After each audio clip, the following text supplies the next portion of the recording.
Chapter 241. Clearing the Fields.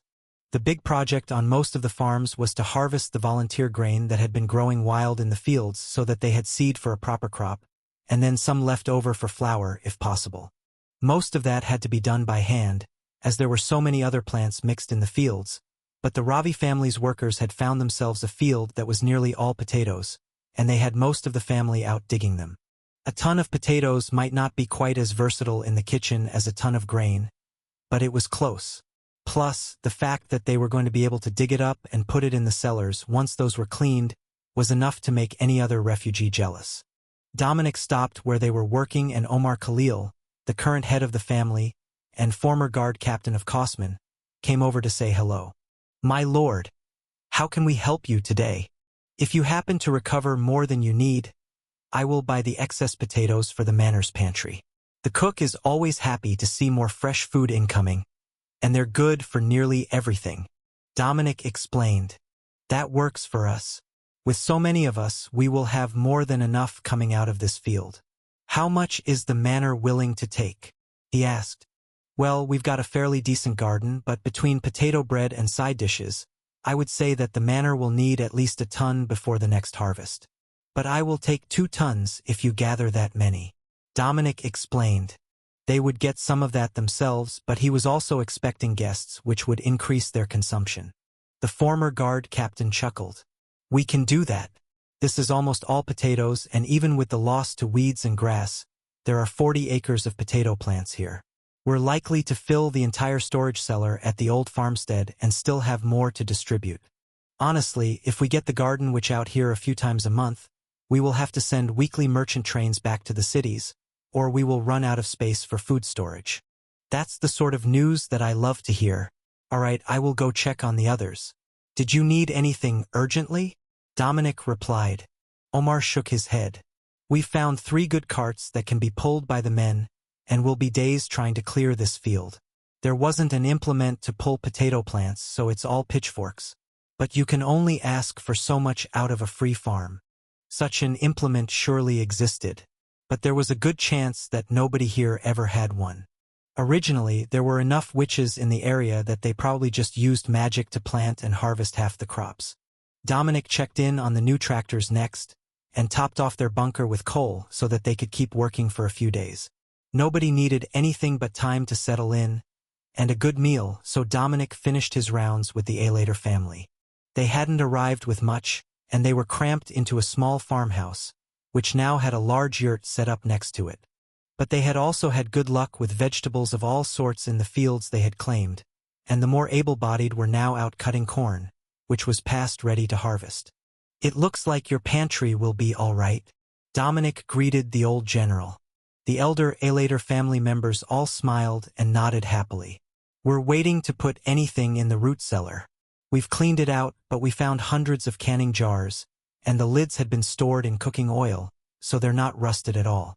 Once we get them sanitized, I will start making soup for storage." "Is the mill working?" "We will have lots of corn to grind after we set aside for seed. Of course, if you don't have the constitution, ask one of the younger folk to help. It's a Magitech mill, no need to hitch an animal to it. I don't think that anyone has used it yet, so it might need cleaning." Dominic agreed. "Then we will see you soon." Dominic returned to the manor that night in high spirits, which only got better when he smelled dinner and saw the smile on Alexa's face. "I take it that the message to the king went well?" he asked. "Better than anyone could have hoped for. Castle City is asking for relief supplies, and they're paying a premium. I promised that we would inform the Merchants Guild when they get here with the next convoy. Even with their cut, if we can gather enough crops to fill even 1 or 2 bulk wagons, it will cover the expenses of the families we've got here for months," she explained. "I will inform them tomorrow. They're doing really well at harvesting what was already growing. It's uncanny, like the crops were native to the area." Dominic replied. "That's because of the good magic." Millie's voice informed them from the kitchen. "Was there still garden witch magic active here, Millie?" Alexis called back. "Yep, lots of it. All over. I wonder where she went." The half-elf's voice trailed off at the end as she got distracted by something in the kitchen, but Alexis just nodded in satisfaction. So, it looks like your initial suggestions of multiple magic users in town wasn't so far-fetched after all. We've already got more skilled magic users than a small city, and we don't even have a mercantile store yet. She joked. Actually, we do. The Khalil family will operate it, and they've already ordered inventory. We will have to see what sort of people the Merchants Guild brings us with the next batch. We might have more than just the basics by next month. Chapter 242. Good friends to have. It was 6 days before the Merchant Guild's next caravan came trundling down the road, much larger than Dominic had expected. They had no fewer than 30 trucks, tractors pulling trailers, and other vehicles in the convoy, plus dozens of men on horseback accompanying the convoy as guards. It wasn't just a hired refugee caravan. They had rerouted a full convoy through Westover on its way to Castle City, instead of keeping it on the main roads. Dominic went out to meet them in the village, where the convoy was pulling to a stop in the central square. The Merchant Guild representative this time was not the same man, but they recognized him immediately, and the merchant came out with a huge smile for him. Your Grace, you honor us with your presence. I have brought the order for the Khalil Mercantile Store, and I've got a few more hopeful new arrivals, plus your order for the manor. Did you have anything that you would like to trade us to be shipped further into Signia? He asked. Dominic nodded. Indeed I do. The new villagers have been working hard to gather the wild foodstuffs, and now that our own pantries are beginning to fill, we have some excess that can be sold if you have bulk produce wagons empty. The king requested that food relief be sent to Castle City if we had anything to spare, and despite our recent arrival, we still do. The merchant smiled. I was hoping that you would say something like that. I have 3 wagons empty right now, and a carrying capacity of 15 tons. That was a pretty significant amount of food to be shipping from such a new estate, the merchant knew. But it was considered polite to have more space than they could possibly need. Plus, it was good for business if someone surprised you with an especially good crop. Dominic chuckled. Well, we could load the entire 15 tons with bulk potatoes, as we've had a rather bountiful harvest of them. But I suspect that other farmsteads would like to sell to you as well. The caravan hadn't been missed, and everyone was sending in their goods now, with the tractors making a loop to hook up wagons. A few men exited the convoy and came to stand behind the Merchant Guild member, waiting for his introduction to the local Duke. Duke Dominic, these are the heads of family for the migrant workers we've brought. All are debt-free and came with their whole families.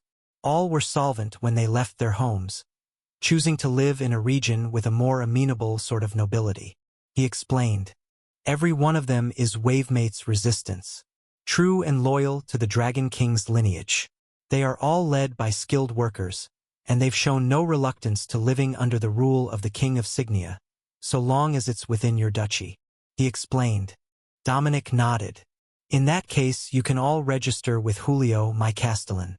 He knows what houses are most suitable to each of your family specialties and what farms have the best chance at filling a pantry with crops even before you turn the land. Welcome to Westover. I am not looking to fill the village with rebels. My marriage with the princess was a chosen match, not a political union, and I don't want trouble with the king. The merchant smiled as he ushered the family heads toward Julio. Of course, your grace.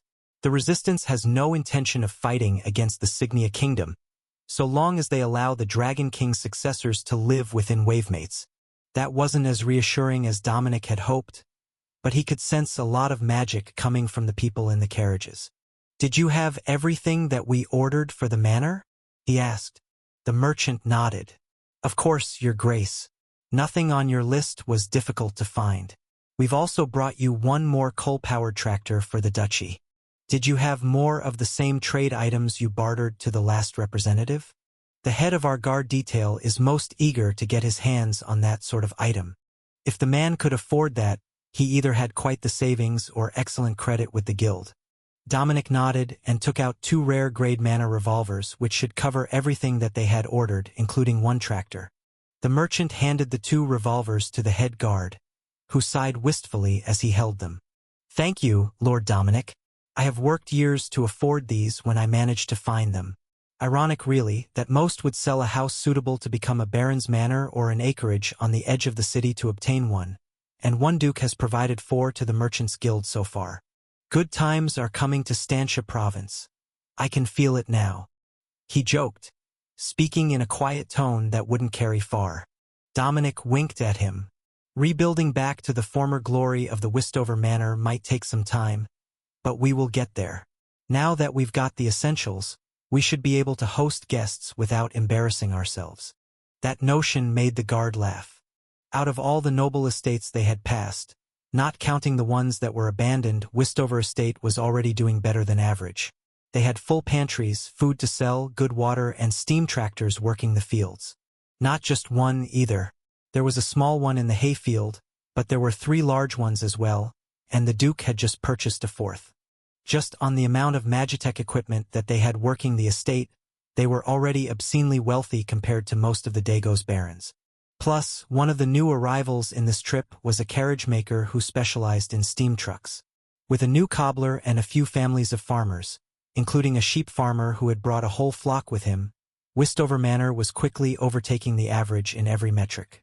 But more than that, there was magic here. The Duke, the Duchess, the royal guard who accompanied her. Even most of the farmers had more than a little magic at their disposal. Chapter 243. Order is in. While Julio took care of settling the new arrivals, Alexis came out to inspect the trade goods before they were unloaded. She wasn't sure if the Merchants' Guild had gotten the order right, as it had been placed through Julio and then passed to Dominic, so the relay effect could have altered the instructions from what she was actually looking for. Your Highness, it is a pleasure to make your acquaintance. Would you like to inspect the textiles first? The merchant asked. Alexis nodded. Yes, that would be perfect. Then the farrier can inspect the livestock you brought, and either Lord Dominic or the Castellan can verify the magical items I requested. Dominic frowned. They didn't have a huge budget to order magical items, and especially not when they could have the techno-wizards here make them. However, what Alexis had ordered was not something that just anyone would know how to make. She had requested a Magitech incubator for chickens, which took up a large crate on its own, and then there was an electric fence generator. That was something that Dominic or Pops could have made on their own, but it was understandable that anyone who wasn't a magical engineer would think that it was more complex than it was. One of the families relocated their sheep farm, and we brought you 2 stable hands for the horses and chickens. We were going to bring more household staff, but the warning that you gave the Merchants' Guild in Skypington dissuaded the boss from sending any of the fallen noble girls. None of us wanted to be the one on the hook when some airhead tried to rise above her station and got herself executed as an unauthorized concubine. The merchant explained. Alexis chuckled at his words, which he hadn't thought that she would be able to hear. She didn't know what Dominic had told the guild, but they had certainly taken it to heart. It was good that they didn't send a bunch of pampered girls looking to sleep their way back into the nobility, though, especially given that they were likely to be Dagos nobility or raised by nobles that many would view as traitors from wavemates. Neither of them would fare well attempting to seduce Dominic. While Alexis was inspecting the fabrics, carpets, and drapery that she had ordered, a pair of young women came over to speak to her. Highness, might you be looking for house hands? We're good with the chickens, odd jobs, and cleaning. We paid for a ride to Castle City, but once we were on the road, we learned that it might not be the best place to end up. One of the girls asked. Alexis turned and inspected them. Both were in their mid or late teens, dressed in heavily worn servants' uniforms with their former emblems carefully removed. But it was the desperation hidden behind the hopeful smiles and fake confidence that convinced her. All right, talk to Tenna at the manor. She's the head gardener and she will find you work. Help them bring the chickens up with you. She agreed. A quick mental calculation said that they still had servants' rooms left in the manor, enough that Beth could hire her whole kitchen staff out of the newly arrived families if she wanted. Other than that, they should have more than enough other workers now. As the new arrivals exited the trucks, more space began to come available, and the farmers began to arrive with their wagons full of food products. The most abundant were the potatoes and turnips, but there was an entire wagon full of carrots and onions, and a few baskets of dragonberries. Alexis saw them and laughed. You can't sell those. They're poison to everyone without dragon blood. They smell wonderful, but they're a restricted product insignia. Dominic looked up. Oh, I will take those. Be careful with them, as even licking the juice off your fingers could knock you out. The woman who had collected them looked horrified, staring at her hands, which were stained with berry juice. One of the men offered her a clean rag, and she quickly scrubbed her hands clean, then passed Dominic the basket as if it might bite her. Dominic smiled as he put the basket in his storage cube for later. He didn't know if there was anyone else here who could safely eat the berries, but they wouldn't spoil inside a Magitech storage item, so he could simply keep them for a special occasion. They were insignia now, and while the berries were wild, they were also illegal. Keeping them growing in someone's yard could bring the farmers a world of trouble if someone who wasn't as understanding as Dominic was wandered through. He was going to have to work out a plan that would relocate the bushes and not eliminate them so that he didn't turn his favorite pie filling extinct. Come talk to me later about where you found the berry bushes. But first, it's more important that everyone gets their trade goods sold to the guild so that they can get back to the work of establishing their new homesteads. Dominic instructed. Of course, my lord. The locals answered in unison. Nearly every house had dragonberry bushes planted outside, because it wasn't only Dominic that counted them as their favorite pie filling. Originally, most of the residents of town had some measure of dragon blood, and they all had their own recipe for the pie. There might still be a few in town who had dragon blood, but likely a much smaller amount, and the only sure way to let them test it was to have them eat the berries and see who passed out. Though there was a saying that a third of any nation was distantly related to the royal family through the concubines and chambermaids, so he couldn't rule out that the majority of Wavemates' lineages might actually have at least a few drops of dragon blood in them. Alexis smiled as she saw Dominic clearly plotting to save his favorite dessert. They could certainly manage to keep at least a few of the berry bushes around. Everyone would know now that they were toxic, so the commoners would simply treat them as ornamental. At least until it really sunk in that they were insignia now, and the laws were different. Chapter 244. Sanctuary Plea. The merchant ended up sending 2 entire trailers full of goods to the manor. Dominic didn't recall ordering that much, but what they were unloading was mostly large items, furniture and drapery, as well as bolts of cloth that would be used to make new dresses once they had a proper seamstress on staff. That would be a harder position to fill. A royal seamstress was a lifetime sort of appointment, unless you did something truly unforgivable. The Signia royal family only had 5 of them in total, and while some fell from favor among certain family members, they always ended up making clothes for a rival instead. Now, they might not be able to find a seamstress up to the royal standard, but Dominic was sure that they would manage to find a decent one eventually. The position was on the list of employees that they had requested for the Merchants Guild to attempt to obtain for them. They weren't expected to find them right away, but they had done pretty well on the rest of the list, and there was a seamstress or tailor in town now. Dominic had seen them on the list. If they were good enough, Alexis would probably go to them for the majority of her clothing purchases. How is the loading going? Dominic asked as the farmers finished emptying their carts. All done. We've got enough coin to get through the season now, as long as we can get the items we need. I think that everyone has a wish list at the toolmaker's forge already, just waiting on coin to pay him with. We've sold him all the food he's willing to take, as he says he eats most of his meals in the manor. But he's been good about making items on credit, as long as they're urgently needed. One of the men explained. Well, now we've got the Khalil family store and the bakery as well. I see that they both got a sizable shipment from the guild today. I don't think that you should be short on too many of the essentials. Dominic replied. The farmer laughed. Sweets might be hard on the budget, but the mercantile got in smaller bags of sugar so we can make the simple ones at home. They got plenty of baking powder as well, for quick rise biscuits that are nice and fluffy. That was one of the lesser concerns of most of the refugees when they left. But soft biscuits and pancakes made daily life much more tolerable. Dominic was about to return to the manor when a rider in the distance caught his attention. He was riding hard, and the horse was lathered with sweat from the exertion. Not good for the animal, but they could have the new grooms and Jasmine take care of it. He raised his hand to call the rider over, and the man skidded to a stop only a meter short of collision. He was dressed in a ragged Dago's army coat over what looked like it had once been a nobleman's finery. "Whoa there! Hop down and let the animal rest before you ride it to death." "Now, what is so urgent?" Dominic asked. "Sanctuary," the man gasped. "Sanctuary." Dominic stared at him for a moment, and then watched how all the locals were either backing away or preparing weapons.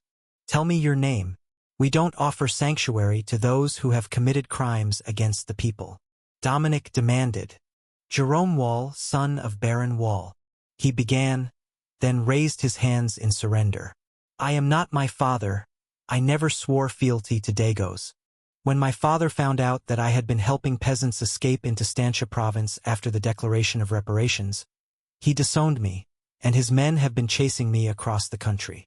I bypassed Limpsbury. The guards there might not be accommodating unless they're all Signia soldiers, and those might just kill me anyhow. So, I beg you, Lord Wavemates, please grant me sanctuary." Dominic hummed as he considered it. "Follow me to the manor. We will discuss it there. If there are no objections, we will grant you sanctuary, and you can remain our guest until the matter of the mercenaries following you is settled." Dominic decided. The Merchants' Guild guard closest to Dominic made a discreet hand gesture, drawing his attention. "He's not telling the whole truth. He was a Dagos officer during the Battle of Limpsbury. His father is a right bastard, though." "Thanks." Dominic escorted the fallen noble to the manor, and then to one of the sitting rooms. "All right, we will start with the easy parts. What was your position in the Dagos army? And what was your last deployment?" Dominic began with. The man should have a story for that if he was planning to lie. He was still wearing his military jacket, and while it was in bad shape, Dominic took it as a telling sign that he hadn't discarded the last remnants of his uniform. "My last station was in Limpsbury. I was a lieutenant in the city guard. When the city fell, I returned to my home in the north, just outside Kynwyn. Everyone knows that Signia has taken Stantia province, and they announced their intention well in advance. So, the peasantry is desperate to flee across the border. You know how the poor are, constantly looking for greener pastures. Well, I saw an opportunity to help them out. The Merchants' Guild has refused to service the city of Kynwyn during the war, at the request of the Kingdom of Axbridge. But they were happy to buy up the debt contracts for the travel fees to bring loads of peasants back to Limpsbury. The local lords and the patrols all know me, so nobody asked any questions. Until my father found out, that is. He declared me a traitor to Dagos and disowned me from the family," the dark-haired noble son explained. Dominic frowned. "You do realize that none of what you said makes you sound like the good guy, right? Human trafficking, selling refugees into debt contracts, dumping them into an occupied city that is already on the verge of starvation." Jerome froze. Dominic had a point. When you looked at it like that, it didn't sound nearly as altruistic. In fact, if he had phrased it any worse, he might have come across the same as his father, who constantly advocated for the extermination of demi-humans. Chapter 245. What to do with you? Dominic sighed. "Now, what are we going to do with you? By law, I should send you back north across the border. Dagos soldiers hold no legal status with Insignia right now, other than that of an invading army. And while you have abandoned your post and have been cast out of your noble family, it doesn't change the fact that you are, in fact, a Dagos soldier. Possibly declared a deserter as well." Jerome nodded. "That's how I ended up looking like this. Word got back that I had been disowned, and the border guards accused me of impersonating a nobleman for wearing the officer's uniform. A capital crime in Dagos and likely Insignia as well. Then, just past Limpsbury, the mercenaries caught up to me, and I lost most of my supplies. You're the first inhabited manor I've seen since, because they were likely the only inhabited manor house for nearly 200 kilometers in that direction. You are putting me in a tight spot here. I can keep you in the manor, but we've only just begun to renovate, and space is limited. I can't leave you in town. You wouldn't live to see the morning after having shown up in a Dagos army officer's coat.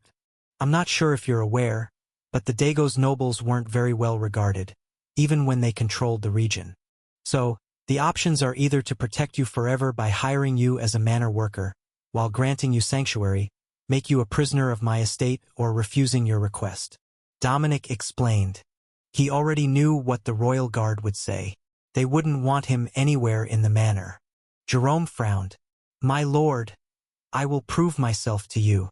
1 week of sanctuary, until the mercenaries are no longer chasing me, and I will become a productive member of society.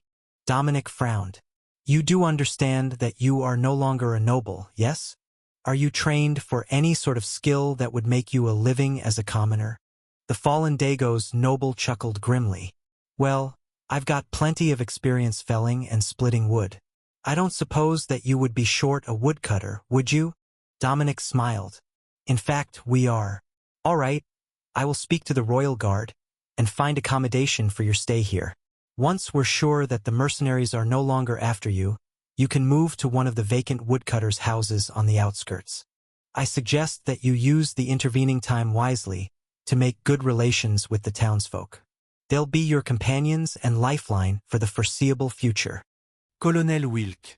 Is there an empty guest suite for Jerome? He will need a few days in the manor before he goes out to get acquainted with the village. Once he is situated, he has indicated that he wishes to become a woodcutter. Dominic called, knowing the guard was just around the corner. Understood, Your Grace. But be aware that I am against allowing the defector to stay anywhere except a cell. The royal guard replied. Noted. I believe that he will be on his very best behavior, especially if he intends to remain in the area and not continue to flee for his life. Dominic agreed. Once the pair was gone, Dominic went looking for something to help with around the house. Everything was fairly well under control, so he headed back into the village to work on rebuilding and repairing housing. They still had the Merchants Guild caravan in town, though they would be leaving soon. The new arrivals were sure to need at least a few items put on the list for their new homes, and Dominic preferred to be the one to take their requests so that they could all get to know him. Many lords were only vaguely aware of the peasantry living on their estates except on tax day, but that wasn't his style. So, Dominic was just outside of town, helping a friendly young family with far too many sheep get settled when the mercenaries hunting the fallen nobleman arrived. Dominic raised a hand in greeting, and the riders immediately came over to him, not hiding their weapons or their intentions. My lord, might I ask where we are? The leader of the group asked. Westover Duchy, under the dominion of the King of Signia, and myself. Dominic replied. The mercenary bowed in his saddle. Duke Westover, a pleasure to meet you. We have been hired to collect a bounty. Guardsman Jerome Wall is wanted for desertion. Dominic nodded. Dago's warrants don't hold much weight this far into Signia. The mercenary shrugged. Money is money. He smuggled a load of skilled peasants out of Dago's with him, and his father is a smidgen upset about the matter. We don't want to fight with a duke's estate, we just need the confirmation to get paid. What confirmation do you need? Dominic asked. The family crest that he wears around his neck. His father would prefer if the head was still attached to it, but he's not particular as long as the crest makes its way back to him. Dominic frowned. He is in my dungeon, as I'm sure that you've already realized, as you arrived less than an hour behind him. I will give you your proof, and then ask that you return to your employer. The man's face wrinkled as he smiled, revealing a long scar hidden under his beard. Well, I don't imagine that life is going to get much better for him, even if he grovels and begs to live here as a common pig farmer in some half-populated backwater. No offense to the estate. You have a deal, Your Grace. Dominic nodded. All right, let me grab a guard and have them get the token. One of the older children from the farm perked up at his comment. My lord, I can run that message for you. Dominic smiled and tossed him a copper coin. Tell the guard to bring me the new arrival's family crest. They will understand. The boy took off running, happy to earn the coin. Now that the town had a mercantile store, there was a good chance that even a few errands for Dominic could get him one of the items on his wish list. Chapter 246, Politics of Possession. After a few minutes, one of the royal guard members came jogging over in full armor with his visor down. his identity protected from easy detection by the mercenaries. "Lord Dominic, I have brought the token. There is a bit of damage, but it is still identifiable as belonging to the son of Baron Wall of Dagos," he explained, then passed Dominic the simple steel family token, which had what looked like it had been hit by either an arrow or a bullet. The blood, if there had been any, had been scrubbed clean, so Dominic nodded and offered it to the mercenaries. "Will this do for your bounty?" he asked. The mercenary nodded, but the guard raised his hand. "Take this as well. I think that it should help settle your employer's mind." The mercenary winced as he saw what was in the small cloth bag that the royal guard handed him, and then nodded. That should settle any questions pretty definitively. Then, they turned and immediately rode back north, as if they were being chased. "What was in the bag?" Dominic asked quietly. "The tattoo from his chest." He knew that they would come for the token, and he didn't mind turning it over, but he thought that they might want proof of death. He explained, "I take it that someone healed him?" The guard nodded stiffly. "They did. Got him a change of clothes as well. We will keep him in the manor for a day or two, until we're sure that they're not coming back to verify. But there are so many fresh graves in the area that I don't think they're going to stick around and see if we're intending to fill any more." Dominic winked at him. "Perhaps that will actually work out for the best. I was worried that the curse and folklore would keep people from coming here to settle, but they might actually just work to keep trouble away for a little while." The guard shook his head. "We could only wish to be that lucky. No, I suspect that once the Merchant Guild's caravans make a single round trip, we will start getting more new arrivals than we know what to do with, both commoners and nobles who are hoping to claim one of the baronies with your support." Dominic frowned. "They can do that?" The sound of soft laughter came from under the helmet. "If it's an unoccupied barony, meaning that nobody has currently claimed or been awarded it. If you allow someone to move in and start renovations, they will have a basis to petition for the king to grant them land to manage under your supervision, just like any other baron. It might take some time to get their official title recognized, but if they can claim 1,000 acres or more, and get enough commoners to move in and work the land, it is all but inevitable. At worst, the king might arrange a marriage between one of their daughters and the baron he has chosen for the territory. So, they will live in peace, and the family lineage will retain noble status for another generation. I don't suppose that I can trick my wife into dealing with that sort of issue?" That made the royal guard laugh openly. "Good luck with that. Tricking her into doing the work that nobody else wants was never easy, even when she was a mere squire at the royal order." Dominic sighed. "I suspected that might be the case. Fortunately, hosting visiting nobles is part of her side of the household duties. I might have to be the one to tell them no, but at least I don't have to put on a friendly face all day, and I can use work as an excuse to delay." The amused guard patted him on the shoulder. "Good luck with that, Your Grace. We all look forward to seeing you try." The guard returned to the manor, and Dominic headed for the forge, intending to visit Pops. The old dwarf was making farm tools along with John, the carpenter. They had large tractors now, so they needed larger implements, which were essentially just multiple smaller ones linked together for efficiency. So that was what they were making now. Once the first crop was picked, they would need to plow and replant, so the pair were working on a drawbar that would link 3 smaller plows or 3 planters together side by side. They were a combination of steel brackets and wooden arms, which meant both tradesmen were needed. The amount of timber they had was limited, and it all looked freshly cut. But it would have to do for now, and Pops had built some sort of contraption to steam and bend the wood to shape for drying. Dominic had heard that the airship and carriage builders used the same thing, but he had never actually seen one in use. The carriage works next door were already in operation, or at least setting up their tools to start operation, and it had more space. That would let them move some of this work next door if they wanted to outsource. But officially both Pops and John were employees of the duchy, and not independent shop owners. How they were going to settle that after John had paid off the debts that Dominic had taken on would have to be worked out later. Dominic didn't intend to take anything from Pops, but the old man was sure to give the locals quite a bit on credit, no matter how he complained about customers only being customers if they were paying. If they gave him trouble about payment later, when they were doing well, Dominic could put pressure on them as the Duke to pay their debts, which might have been what Pops had in mind all along. Doing good deeds was all good, but the dwarf was not one who would be lenient on those who were ungrateful. It just wasn't in his nature. Chapter 247, Noble Casual. Just after dark, the lights in the manor went dark as everyone but the guards on duty turned in for the night. Dominic wrapped his arms around Alexis and pulled her into position as the little spoon, which made the princess giggle. "You're incorrigible. You know that we've got an early morning again tomorrow." Dominic kissed her neck.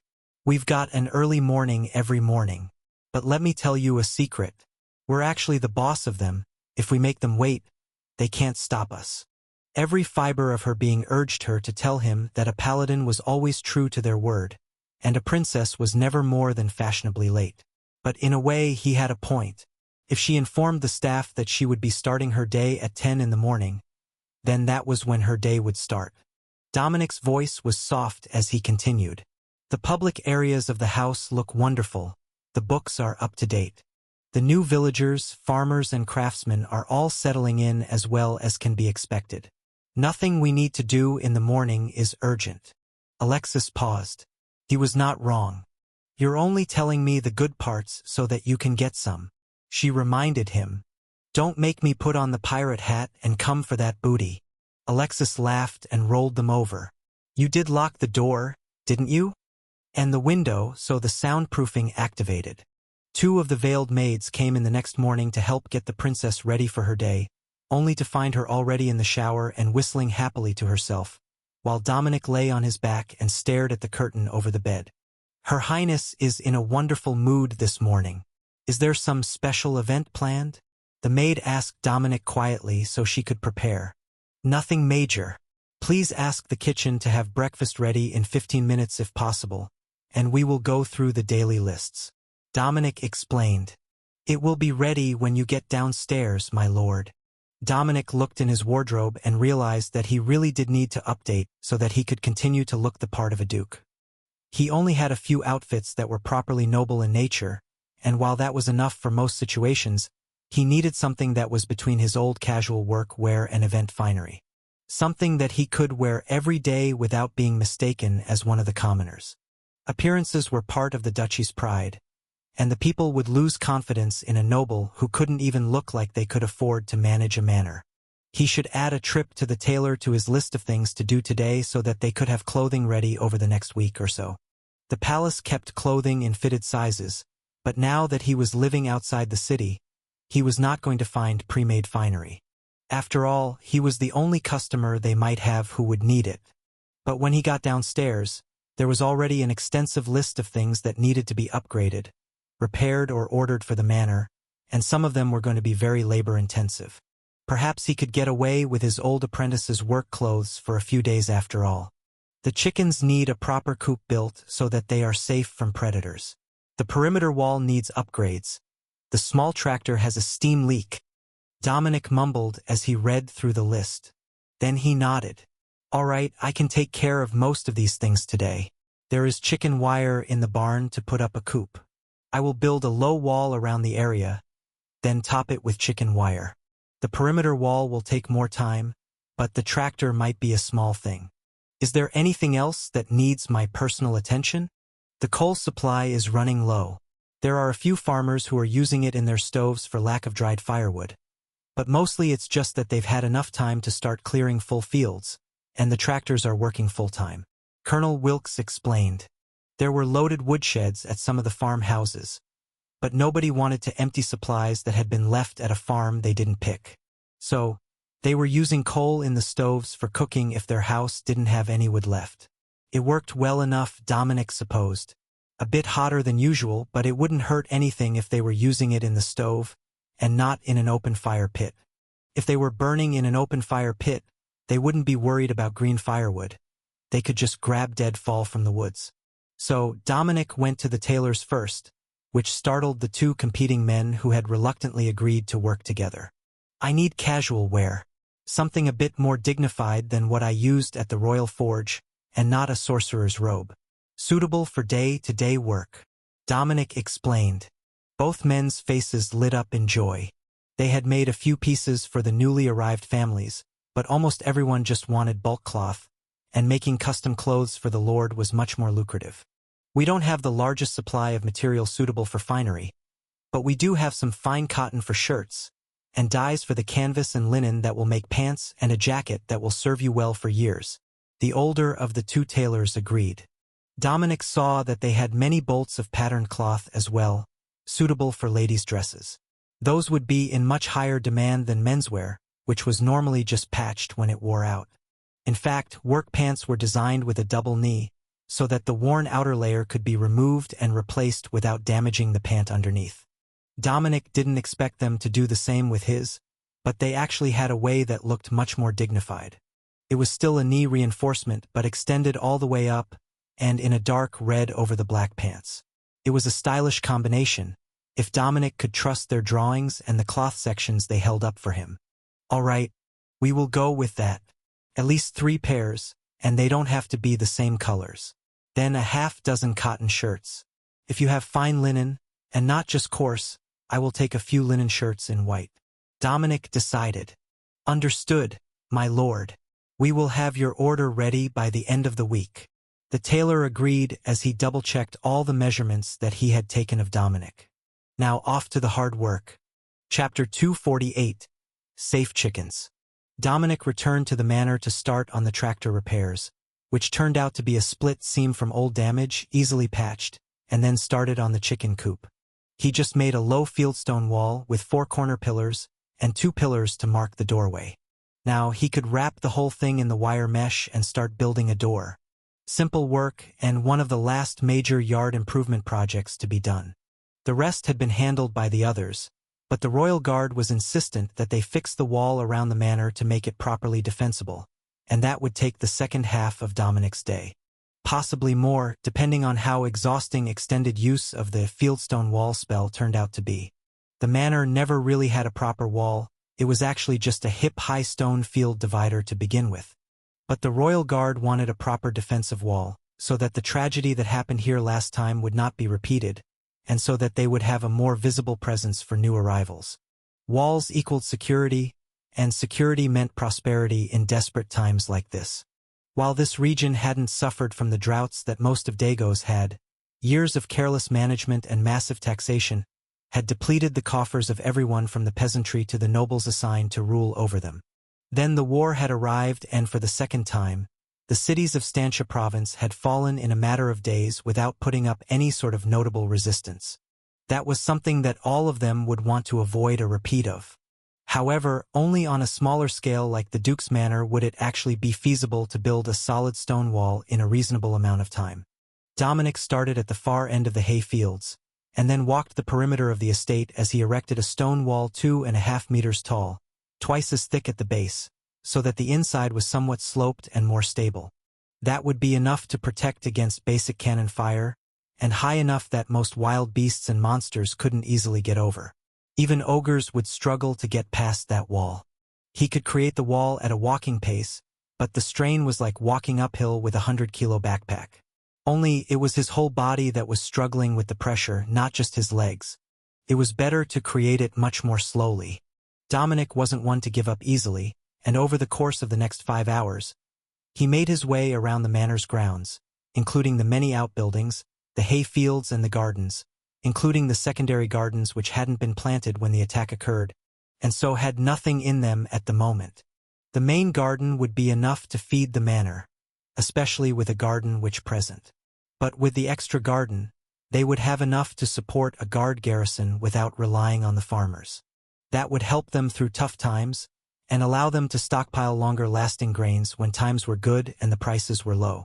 Tenna came out to check the secondary garden after Dominic built a small wall around it, and gave him a motherly smile as she watched Dominic working on the main wall, sweating heavily with every step. You know, the Duchy of Westover isn't in such a bad position that you need to plant a secondary garden, or rebuild all those storage silos, she commented. Dominic smiled. Oh, I know that. Most of what the Duchy village grows will end up sold to the Merchants Guild. However, I'm not doing this for money, but security. 2 gardens and the fields enclosed within the wall are enough to support the manor's population even under siege. It's not quite a castle, at least not a proper one. But it's a good start at making the sort of noble estate that will convince wealthier merchants and magic users that this is a desirable place to move. The gardener smiled. All right, I won't bother my lord with concerns about overkill. I will ask if you plan to make time in the forge soon. I noticed that Julio has marked a caravan's estimated arrival for the day after tomorrow, and if you're planning to sell them anything, you will still need time to make it. Dominic nodded. As soon as I finish this wall, I am planning to spend the remainder of the evening working on something to sell the caravans. Most of them are more interested in Magitech weapons for their guards than anything else, and a day's work on those can buy the duchy another tractor. We're making great progress with 3 of them, but with a few more and some more farmers, we will revolutionize production rates. Tenna shook her head.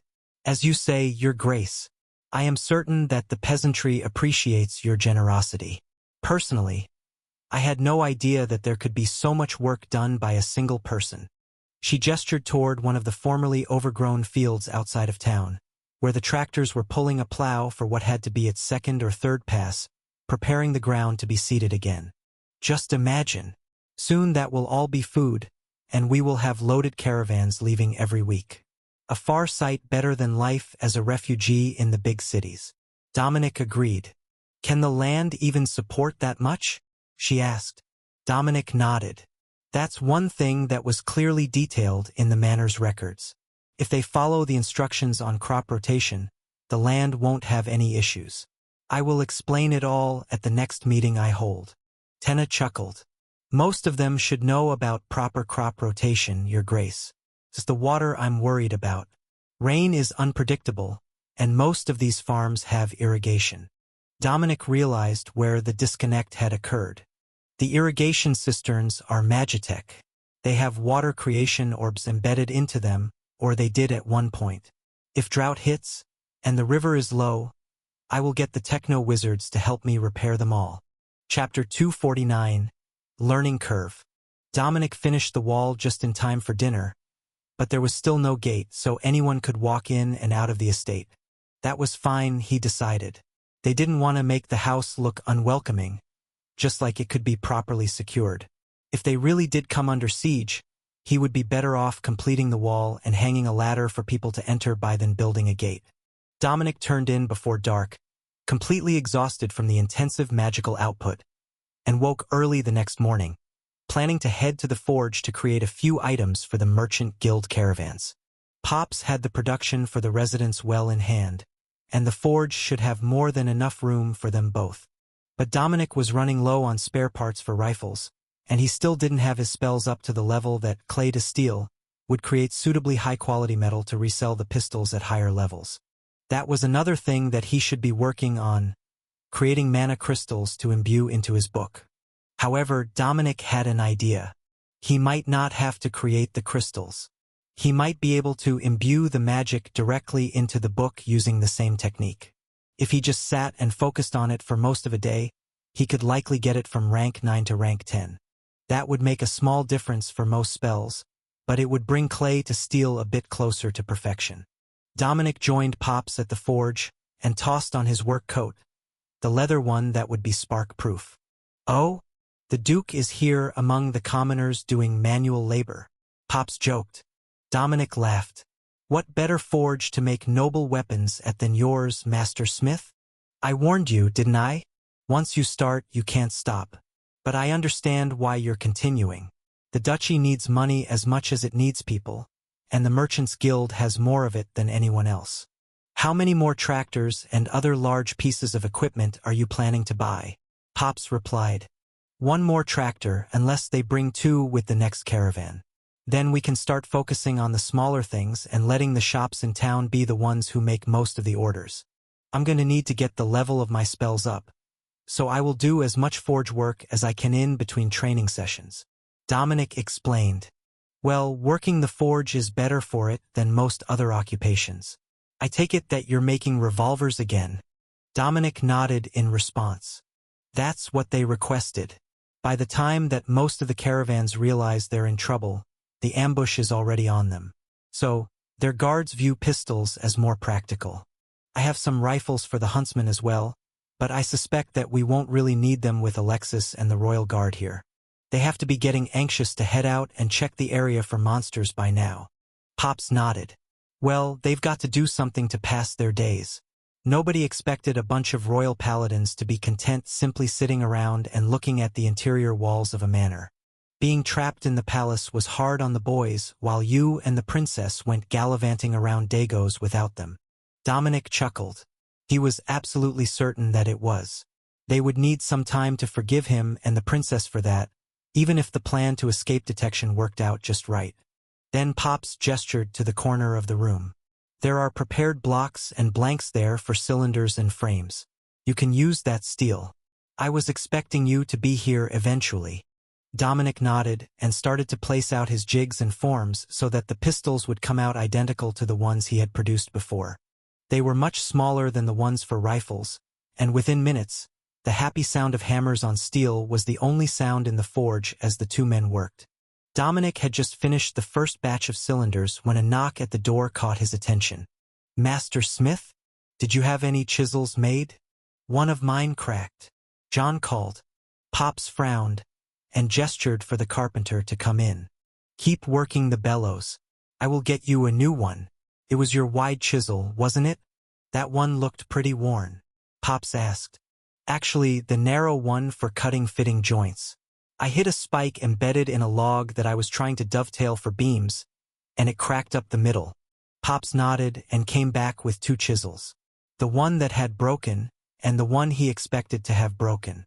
"I will put it on your tab." "How is the work going?" he asked. "As well as can be expected. A few of the homes weren't in the greatest condition, and I'm replacing roof beams or floor joists for the lofted sections. They're livable, but we don't need a house coming down on someone's head." Pops nodded, and the carpenter rushed back to his work. "Never a slow moment," Dominic joked. "You have no idea. The steam fitter and carriage maker are hating life already. The farmers only have a vague idea of how to work the tractors, and they're not all good about slowing down for rocks and obstacles, so they've damaged more than a few parts and implements already. Nothing that will disable the tractors, but it's keeping the two of them working long hours, mostly overnight so that the tractors will all be ready in the morning." Pops smirked at Dominic under his beard. Nobody had been brave enough to tell the Duke that they had broken his tractor, or to beg the techno-wizards to do more than make them more coal to keep them running. So, it had fallen on the carriage maker, who had lived in the core of a major city all his life, and didn't have any more experience plowing and seeding with expensive steam tractors than these rural farmers did. But they would figure it out soon. Chapter 250. Making Money. Dominic looked at the 4-mana revolvers he managed to make that day and nodded in satisfaction. All rare grade, all level 10. The sort of expensive weapon that only the most senior of guild members or noblemen could afford. But his storage still had a bunch of level 5 uncommon grade pistols made with clay to steel. Once he showed the merchant the good stuff, he could offer the cheap stuff as an alternative and make a bulk sale. One caravan was unlikely to want all 4 of the rare grade revolvers. They were simply too expensive. But offering them one plus some of the uncommon grade ones would do the job and keep the duchy funded. "What are your plans for the rest of the week?" Pops asked as Dominic packed up and cleaned his station for the evening. "I think that I will sit at the house and work on my spell levels. It's a vulnerability if someone comes to cause trouble." Dominic replied seriously. Pops nodded. "Best to do it now while they're still sorting things out in Albrols. Once they're done there and things really start getting bad, who knows what the situation will be. Fortunately, we have a number of former city guard officers in town. If they're armed, they should be able to help with small troubles." Dominic nodded. "I will start to organize them soon. I just don't want to start pulling people from establishing their homes to deal with a problem that hasn't started yet. If we start getting enough residents that we need a town guard to keep order, I will reconsider." Pop smiled and pointed to a block of clay in the corner of the room. "I don't suppose I could prevail upon your lordship to make me a block of copper? I need it for some of the tools and to make brass for the techno-wizards." Dominic laughed at Pop's irreverent tone. "It's just weird hearing you say that. The lordship part. I will make you the copper right away. That's got to be 100 kilos worth, so it should last you at least a few days. Pops wasn't so sure. They were expecting another convoy in a few days, and the first ones from Signia should be showing up anytime. With how things were going, he couldn't guarantee that the steamfitter wouldn't buy out every bit of metal that he had on hand just to repair the convoys. Dominic returned to the manor for the evening as Pops continued to work. More often lately, he was sleeping at the forge after working late hours, so they would have to rebuild the smithy's house portion soon. But the old dwarf would still show up at the manor in the morning to get breakfast and bring lunch back to the forge. Things in the manor were beginning to settle into a state of normalcy, with the pantry and root cellar stocked, freshly ground flour and cornmeal in sacks stacked in storage, and the helpful garden which working to have the manor grow a fresh wave of produce.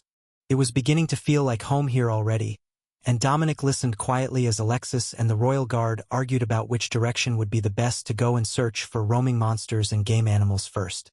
There weren't any people to contest their claim if they went anywhere within the border regions of the Stantia province, so they could explore the entire holding and recommend upgrades to the barony manors that they found along the way.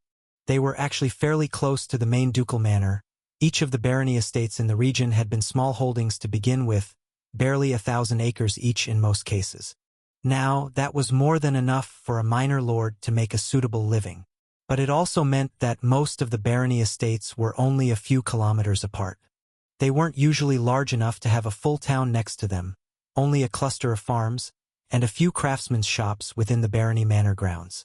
That made it slow going for the merchant guild caravans when the area was highly populated. But most of them weren't ordering or buying anything from every caravan. They would just signal the baron and wait a few minutes to see if they needed anything before moving along. Peasants didn't usually get that courtesy, unless it was a wealthy family. You had to flag down the merchant's caravan if you needed something, and ask what they had or go to a town, where they would stop for a day or two and set up. We could expand the old baronies. Most of the ones in Signia are huge, much larger than what wavemates granted their barons. If I recall our peerage properly, the king only intends to assign 20 barons to 500 square kilometers. Dominic noted. And that is likely to expand, given how empty the region is and how few new upper nobles he will want to elevate. But how large were the old baronies? Alexis asked, ready to make notes on her map. About 4 square kilometers each? 1,000 acres or so. If they're built on a hill, you can usually see one manor from the next. Dominic replied with a shrug. The royal guards laughed.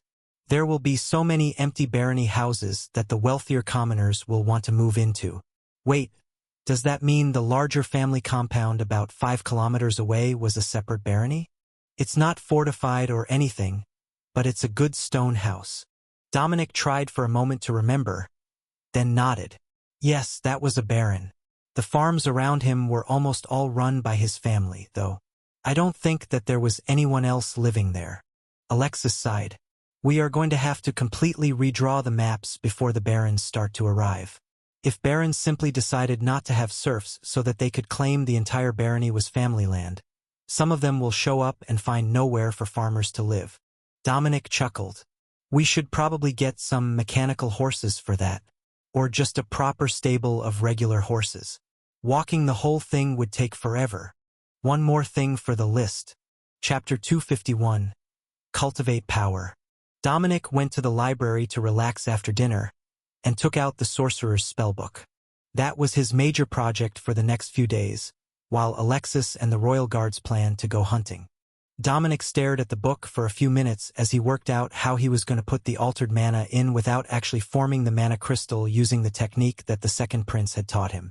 It seemed simple enough, so Dominic began the process, and smiled in satisfaction when he felt the spellbook began absorbing the power. The more mana he channeled into it, the brighter the gems in the spellbook glowed, confirming that the Magitech artifact was indeed adapting to the mana he was putting in. It would not be a fast process, which Alexis seemed to realize when she came into the library to watch him for a few minutes before she opened a book to read by the window, using the fading light to avoid needing to turn the Magitech lights on for a little longer.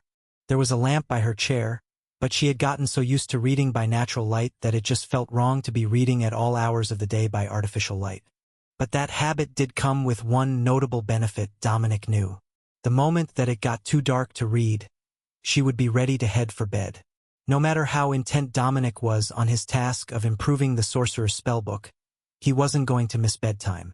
The next morning started out calm and businesslike, as Alexis prepared to go out hunting and scout some of the closer barony manors to see their condition. They had all been hit on the same day, as Dagos had sent tens of thousands of troops sweeping through the region, which was only sparsely populated and didn't even have a standing guard force. Some had survived the initial battles and some had defected, then moved to the larger cities under Dagos' control. What are you going to do if one of those former nobles tries to come back and repent for their sins?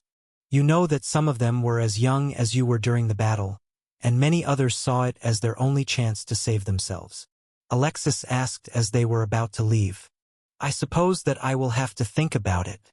We've taken one, and he will be ready to move into a woodcutter's house soon. Or perhaps not.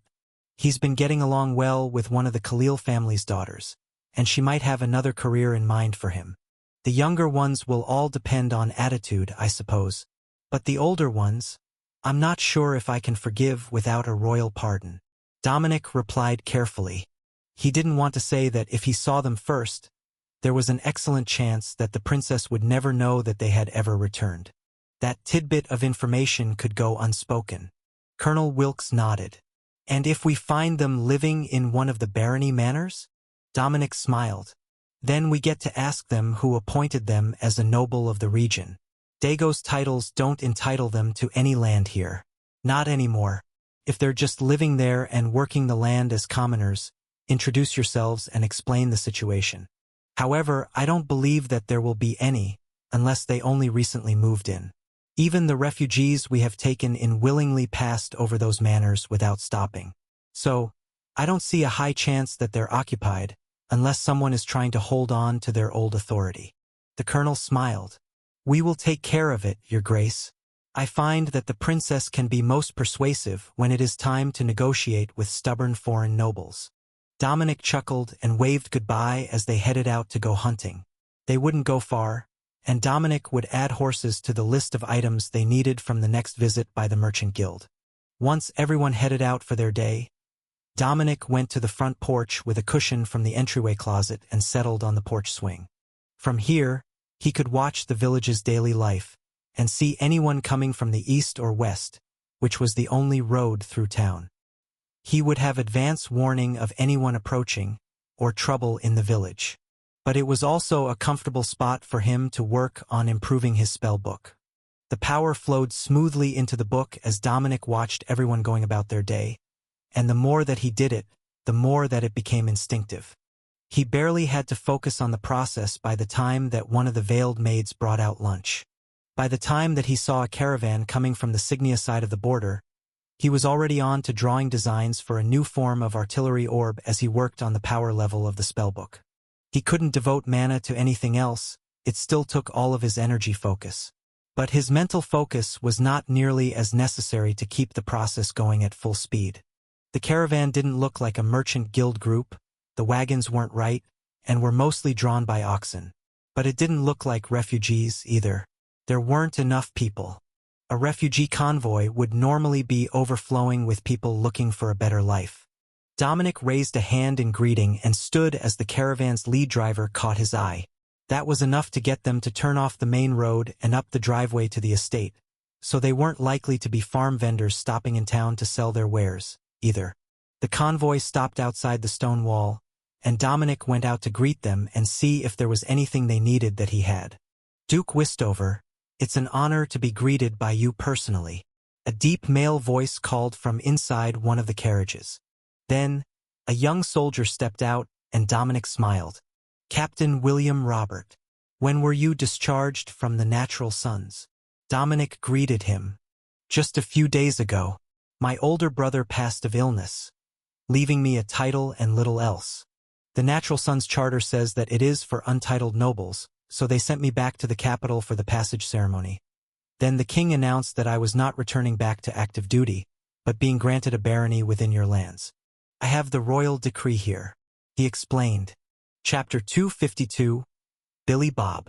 Dominic sensed the princess and the others returning from the hunt, mostly by the smell of fresh blood from their catch, but didn't say anything as he read the decree.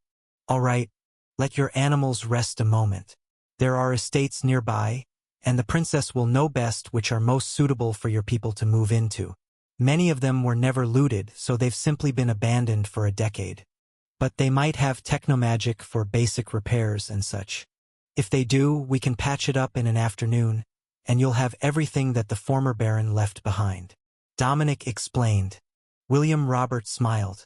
"That would be spectacular. I grabbed everything that I thought I would need, including this group of refugees looking for a new home. They're from the Cleoe region, and their home village was burnt in the first stages of the war, so they were already in the capital." Dominic knew that the princess had been spotted when the others with the new baron bowed nearly parallel to the ground, and William Robert raised his fist to his chest in a military salute. "Princess, it is an honor to meet you here today. I come bearing good news. I have been granted a barony within your territory," he announced. Alexis smiled. "Billy Bob, it's good to see you again. Though I didn't expect anyone from the regiment to be here so early." The soldier blushed a little at the familiar nickname, and the royal guards chuckled at his embarrassment. "I came back early, and was released from service to take up the title. Duke Westover mentioned that you might know which of the barony houses within the territory would be best to choose from," he explained. Alexis nodded. "There is one that the guards noticed a few days ago, still intact, with mostly intact farmhouses. It will need cleaning and some maintenance, as it hasn't been touched since the fall of Wavemates. But you should be able to move in by tomorrow night, and the residents you brought will have somewhere suitable to stay as well. There aren't any villages around the barony houses, but there are clusters of farmsteads. I think that it should be suitable." Baron William smiled. "If it's that close, wouldn't it be possible to get there yet today? There is plenty of light." Dominic leaned closer, so the others wouldn't hear him.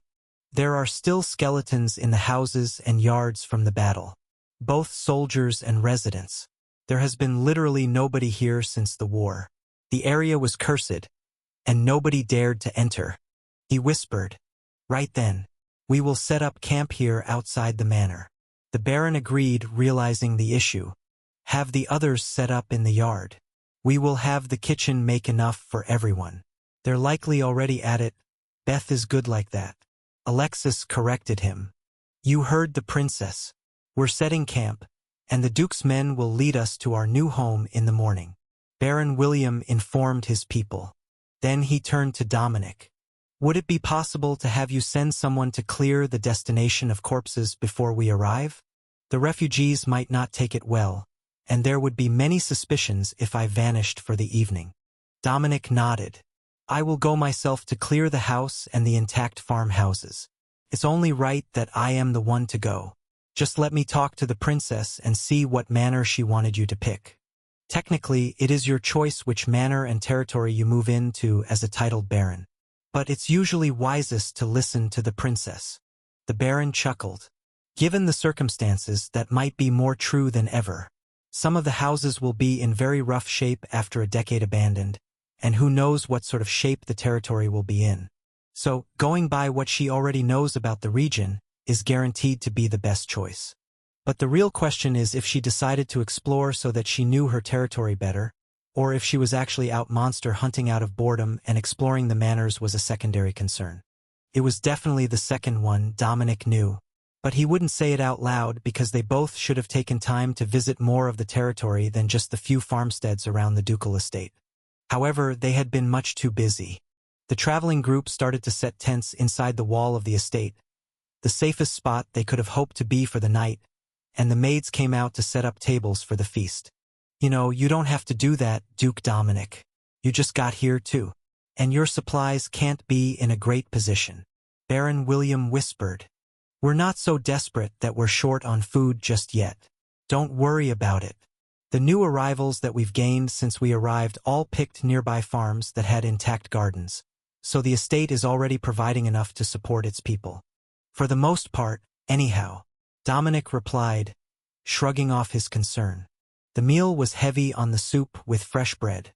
The sliced meat and cheese weren't as plentiful, but none of the farmers would be shocked by that.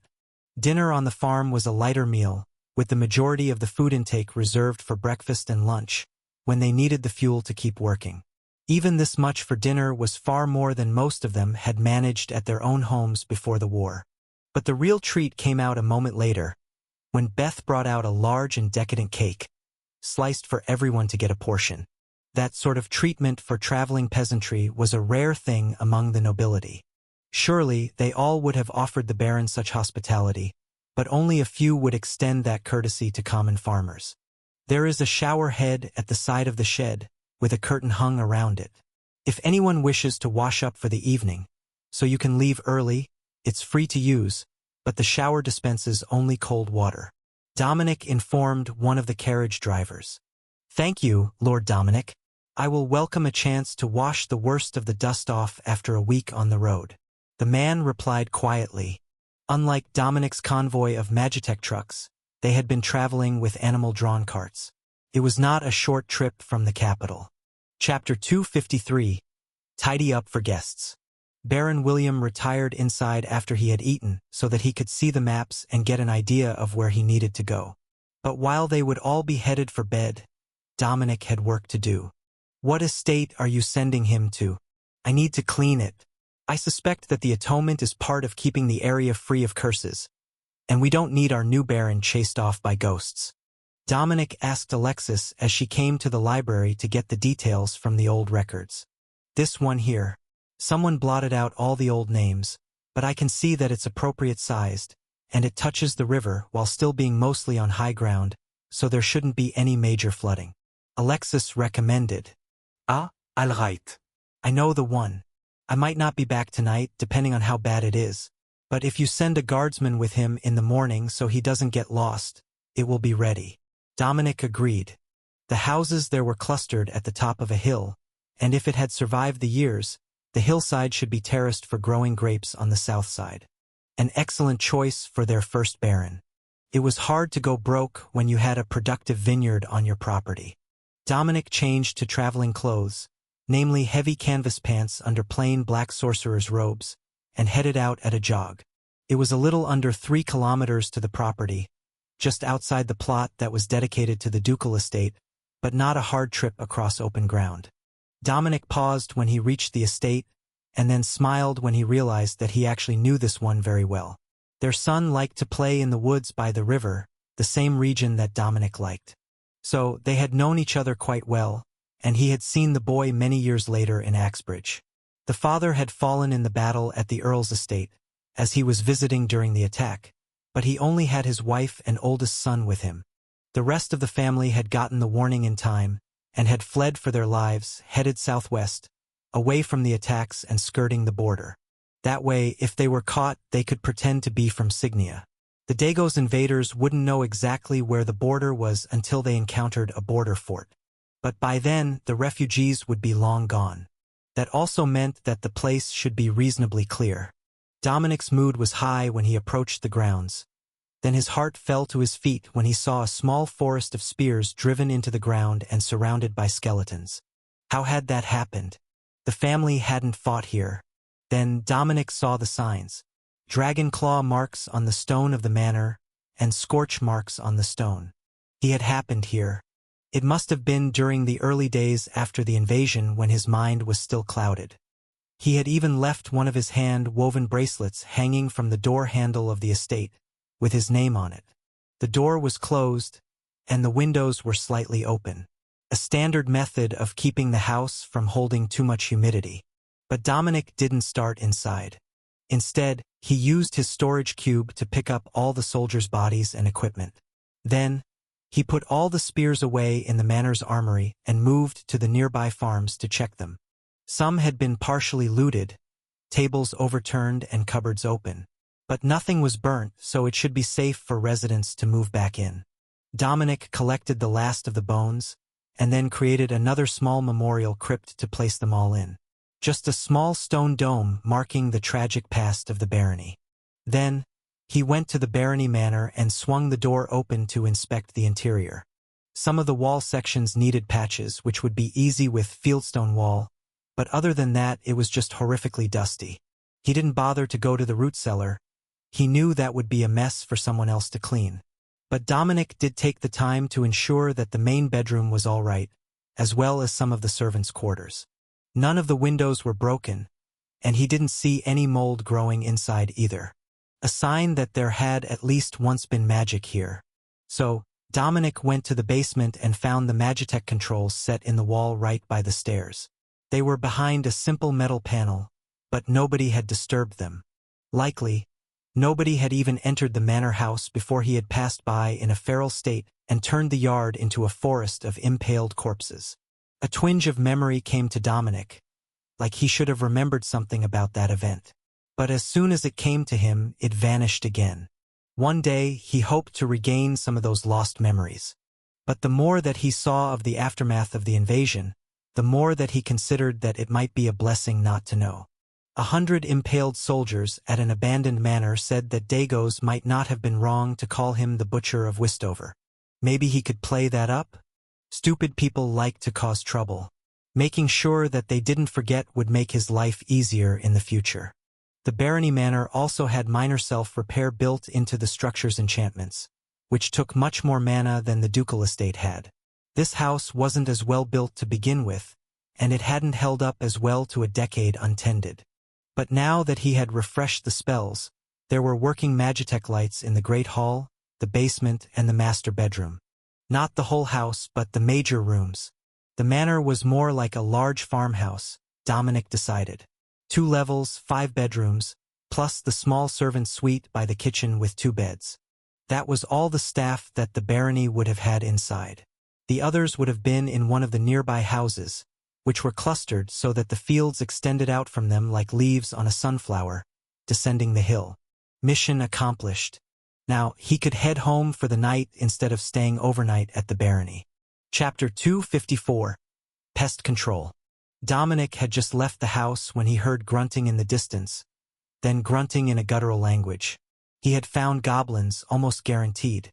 The princess would be overjoyed when she found out that there were monsters to hunt in the region. The Baron and his farmers? Probably not as much. At least he was a Natural Sons officer, and he would be traveling with a Magitech rifle on top of the rest of his gear. Perfect for defending the farms. Dominic followed the sounds toward the river, but what he found was not what he had expected. There were goblins, but they were not here hunting for the newly arrived humans, or even for wildlife. They were engaged in a vicious argument with a small water troll, who had clearly drowned their shaman when he came to the river to get a drink. The little troll thought that the whole situation was hilarious, and he was doing his best to bait more of the goblins into the water, where he could drag them under. Like many other species of monsters, goblins were too muscle-dense to float, so they were atrocious swimmers. Once that troll got them, they were unlikely to survive. So Dominic made a plan. There was a hobgoblin near the water's edge carrying a long spear that he was thrusting at the troll every time that it got close. That would be the priority target. Magic crackled as a shot from Dominic's mana revolver hit the hobgoblin in the back of the head, dropping it into the river. The troll began to laugh hysterically as it pulled the oversized goblin away from the shore, triggering the others to follow and try to rescue their leader. That gave the troll the chance to drown 2 more of them, using water magic to pull them into the depths, while Dominic took out the rest with his pistol. Then, Dominic sat and waited for the screaming and thrashing to stop, marking the final demise of the goblins, and leaving only him and the troll. Little man, there will be humans coming soon, moving into the house on the hill. I would appreciate it if you didn't try to drown them when they come to wash their clothes or get water. Dominic commented quietly. The troll stared at him for a few seconds, then shrugged and disappeared beneath the surface. It made no promises. However, an angry dragonkin was bad news, and it knew that Dominic might make it move if it was trying to drown his servants. In the troll's mind, that was the only role that humans could have for a dragonkin. Dominic would be the boss, and they would do what he told them and bring him food. It was a good arrangement. He wished that he had underlings like that. He wouldn't have had to wait for the goblins to come to the river on their own. Dominic turned and left, allowing the troll to eat in peace. He had intended to head straight back home, But now that he knew that there was a water troll in the river, he was curious about what other sorts of monsters had taken refuge in the cursed area. Following the scent of the goblins, Dominic searched for any survivors, but only found an abandoned campfire. That was a good sign. It meant that they had only been a small traveling pack, and there wasn't likely to be any more of them nearby, or they would have teamed up. But one thing that Dominic didn't scent was anything cooked over the fire. Goblins didn't clean up after themselves. At most, they might bring a cook pot with them from site to site. But this site didn't even have signs of sticks to roast meat, or any inedible parts of gathered plants. They must not have stayed long enough to get hungry, which wasn't long. They were goblins, and they were nearly always hungry. Yet, Dominic also didn't sense any other monsters in the area. Nothing that might have chased them into operating in a small enough group to be ambushed by a water troll. At a casual jog, Dominic circled the territory on the west side of the river, looking for signs of monsters. He picked up signs of many deer, Axbridge antelope, and their local blink cat, but nothing that overly concerned him. That left only one more thing to do: leave a welcoming gift for the new Baron. Dominic returned to the top of the hill and used the Transmute Stone spell that he was gifted by the techno wizard in town. With little effort, it turned the slick mud road up the hillside nearest the ducal manor into a rough stone pathway. That would make it much easier to get the wagons up and down the hill. The path wasn't wide, but it wasn't much easier to do than the Fieldstone Wall spell, and still took Dominic hours to finish. The moon was high in the sky by the time that he started heading back toward the manor, letting his dragon blood-enhanced vision guide him down the paths between fields. The whole region was silent, and the farm families long in their beds before he made it back. But when he approached the village, Dominic noticed that there was a royal guard on duty at the manor, as well as one of the Khalil family members watching their compound. Just enough of a watch to ensure that nothing major would happen at night without an alarm being raised. Assuming that it wasn't assassins approaching, or a dragonkin in a black robe, with his hood up in the dark. Because Dominic was almost inside the manor when movement in the porch light finally alerted the guard that he had returned. "You are entirely too good at that," Julio complained as Dominic walked into the house. "Thank you. But what are you doing up after midnight?" Dominic asked the castellan. "Getting budget paperwork ready for the morning. Since the house has Magitech lights, I can work late into the night and be prepared for the caravans. If the schedule is on track, according to standard travel days, we should have a convoy coming from Signia sometime tomorrow, and I suspect that it will be early.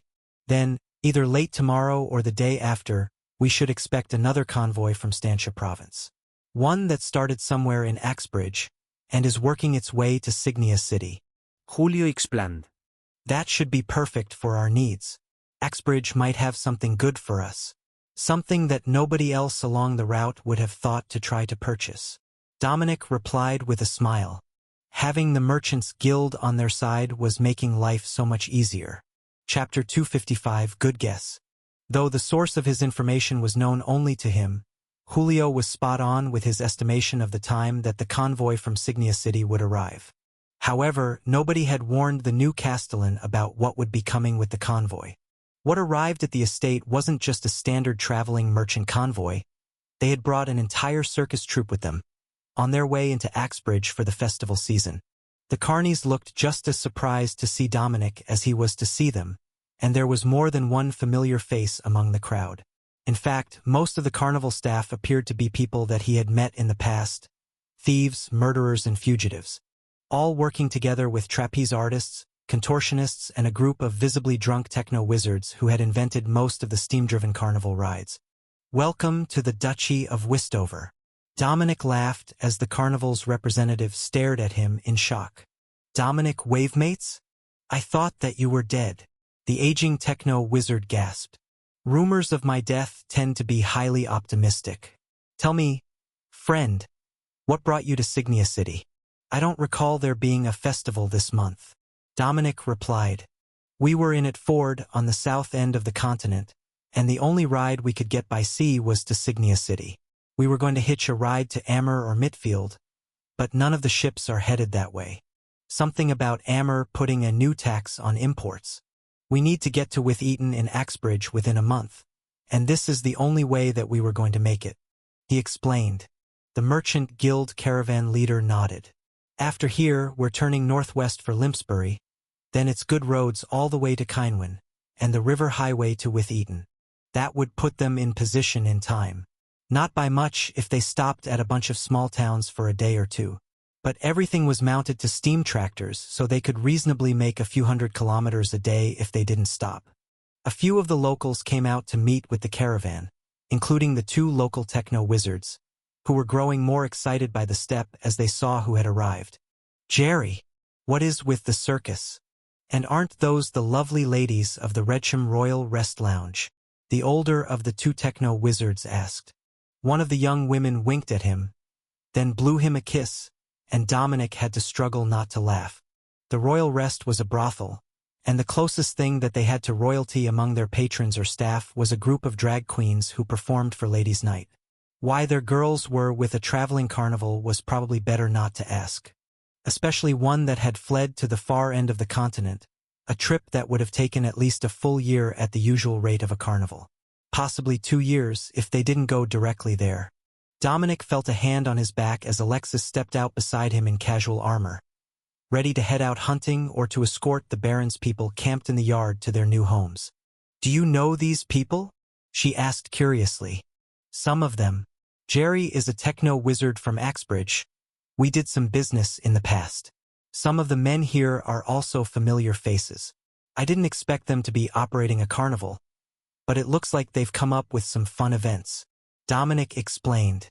The Merchant Guild member began to discreetly sign to Dominic, explaining the situation. The carnival formed to help a princess of Sazian escape an arranged marriage into Dagos. But they weren't the most reputable sorts, and Axbridge exiled the carnival members for a year and a day for attempting to seduce a prince who was already married. Dominic smirked, then nodded in understanding. A minor misunderstanding, he was certain. More likely, the prince's wife found out about a dalliance and appealed to one of the senior bureaucrats to issue an edict as punishment to her cheating husband. These are new arrivals, headed to set up in a nearby barony, but there are a few hundred others who would appreciate some entertainment. "I will pay if you are willing to set up for the day," Dominic suggested. The carnival leader smiled. "Well, the caravan has goods to trade with the Wistover village anyhow, so I don't see the harm in it. We can be set up in an hour, as long as the travel boss doesn't disagree." The Merchant Guild's driver shook his head. "Not if we're going to stop for 2 days in Limpsbury. They've got 1,000 times larger market, and neither of us can afford to cut that stop short." The carnival members gave a resigned sigh, and the merchant relented. "Not a whole setup, but if you want to open the stage to do a trapeze show before we move along, I'm sure you can make a little in donations." That was good enough for them. The trapeze stage was designed to fold out from the trailer in under a minute, and only needed the safety pins checked, and the curtains hung to begin a show. There was a Magitech net under the swings that would keep them relatively safe if they made a mistake, and the whole setup was perfectly practiced after over a year of constant shows. They also had a popcorn machine, which wasn't a common item insignia, mostly because they didn't grow much corn. The sight brought everyone who wasn't actively working in for the show, and Dominic chuckled as all the shops in town put up closed signs to come watch the carnival. Most of the farmers were in as well, with only a few left in the fields, and a few that must be at home cooking or completing other tasks. The A-later kids were especially excited about getting to watch the show as a day out with Grandpa. Dominic could see that they were lingering toward the back of the group and called them forward. "They're not putting on a full-paid show, just taking donations for the trapeze show and selling popcorn. They've got to rush along to Limpsbury this afternoon," he explained. The old general smiled. That would make the kids happy. He didn't have spare coin to take them to a show, so he had been planning to watch from a distance, not the paid seats that were usually erected. However, that lack of funds would change very soon.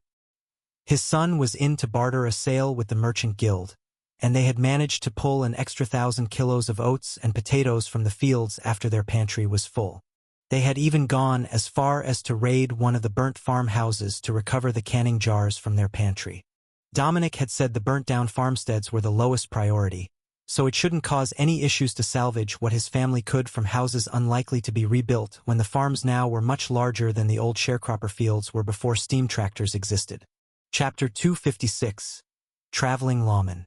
While the circus set up, Dominic noticed that one of the men was in an intense discussion with the Merchant Guild's trader. They were still taking customers and reloading their wagons with goods for Limpsbury, as most of what they had was sold out by the time that they passed Castle City. But it had to be important for the merchant to not make him wait until after the deals were done. Finally, the merchant nodded, and the man turned to walk to Dominic. "Duke Wistover, if you have a moment, I would like to make a request of you," he asked. Dominic nodded. "Certainly. Everyone nearby is privy to duchy business, so ask away." The only ones still standing nearby as the circus got ready to start were Alexis and a few of the royal guards. "I see that your duchy doesn't have a lawman at the moment. I have experience in that field, and would like to apply for the position of sheriff." Dominic looked the man over, wondering if he was simply incredibly gutsy, or if he really had the qualifications. A sheriff wasn't a town guard captain, or any such mundane position. The sheriff was the Lord's left hand, the enforcer of laws and tax collection orders, the boogeyman that criminals and debtors feared. While the man was tall and powerfully built, being a common goon wasn't enough. He also had to possess the ability to accurately calculate and track debts, taxes collected, fines, and to negotiate legal disputes between villagers. Seeing Dominic's doubt, the man pulled his necklace from his shirt, revealing the trade skill core of a level 30 gunslinger and patches of silver scales on his chest. Then, he took out a tarnished silver medallion and handed it to Dominic. "North Kynwyn County Sheriff," the badge read. It also had the mark of Wavemates on the back. "You were a Count's sheriff before?" Alexis asked, recognizing the badge just as Dominic had. He nodded. "Nate is my name, and for 30 years I was the North Kynwyn County Sheriff. 1 year ago, that old wizard convinced me to come along on his fool's errand. But now I'm ready to settle down again and return to a stable life." Alexis stared at Nate. "You served for 30 years? The lawman laughed. "Dragonkin aged slowly. I will be 100 years old soon, but I've got a few solid decades left before I start getting old and decrepit." That made the princess reassess everything that she had assumed about the man. He looked to be in his later middle years, and she would have put him in his mid to late 40s. A good age for a sheriff, as the job was the pinnacle of a lawman's career, and didn't come early in life. But he was nearly twice what she had thought, and had probably been a sheriff since he was 50, then spent a decade in exile after the fall of Wavemates. Dominic waited for Alexis to make a decision. He might be biased due to the man's origin, but Alexis should see things clearly.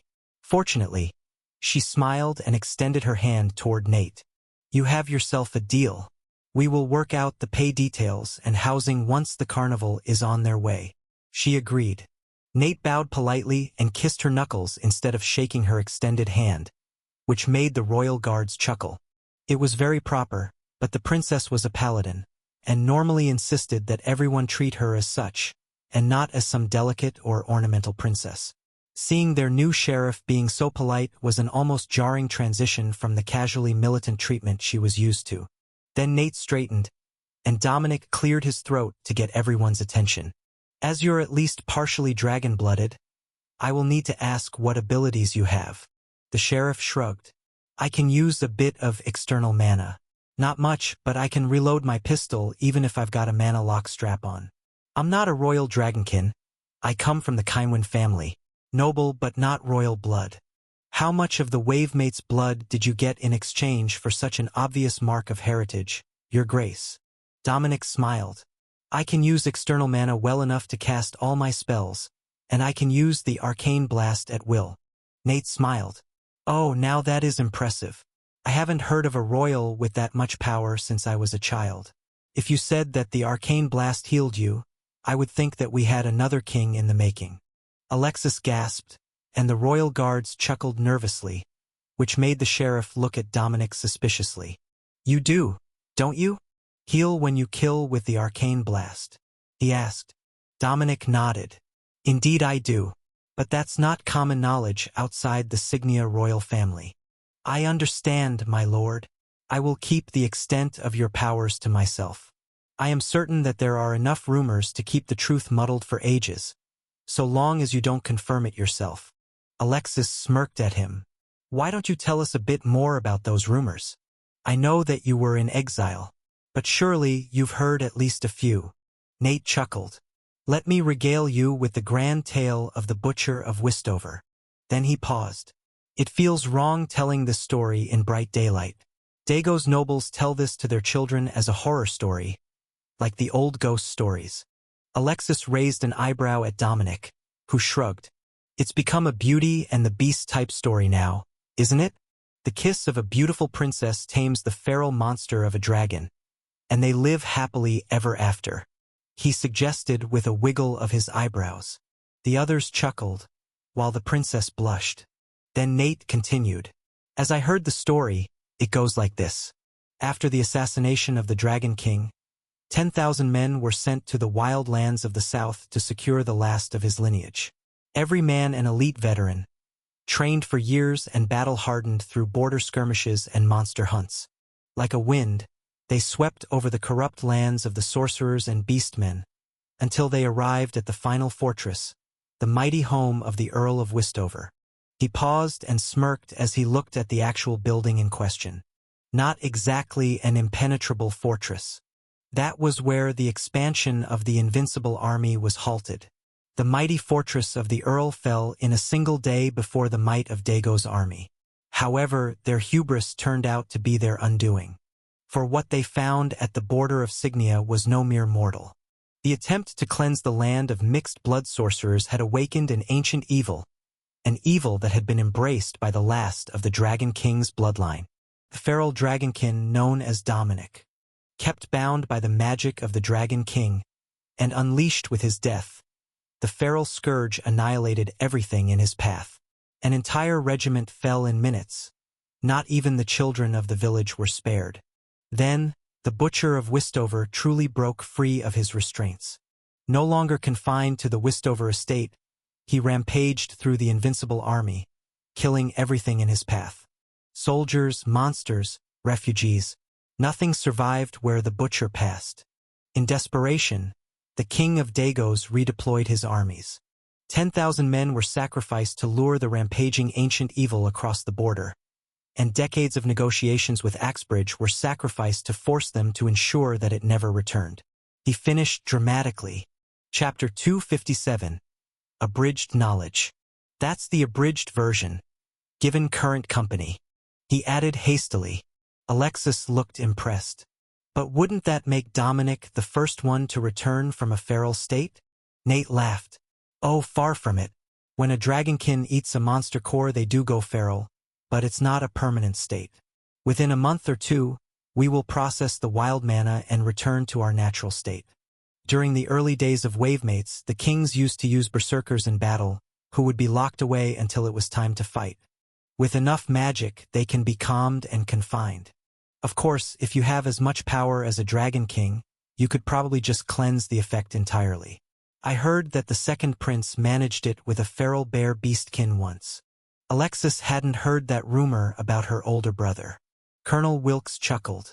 So, the reason that everyone in Dagos is so scared of Dominic is that they blamed every combat loss in the border regions on his rampage? Nate nodded. As far as their stories go, they hardly lost a single man clearing the country. Only when the Butcher was unleashed did they lose entire regiments and field armies. Dominic flexed dramatically. Hear that, my love? I single-handedly defeated an entire nation's army. Alexis laughed. Don't forget that the first time I met you, you were harassing goblins with a bunch of schoolchildren. Dominic shrugged, but the smirk on his face was impossible to hide. Oh, how the mighty have fallen. Nate smiled. I believe that I will enjoy living here, but I should warn you that you are likely to attract trouble soon. The Dagos installed nobles still hold a grudge about those events. Most of them lost family in this region during the invasion, and they all blame you for every single death. Dominic sighed. I really do need to improve the level of my magic. Times were hard, and I was only a young child when I left for Axbridge, so I never got to properly train as a mage. Nate just shrugged. I wouldn't worry about it too much. However, you might want to arrange for some mercenaries to stay in the village for the next year or two, until you've got a full force trained, and the Dago's nobles have given up on revenge. Alexis sighed. There isn't one to hire.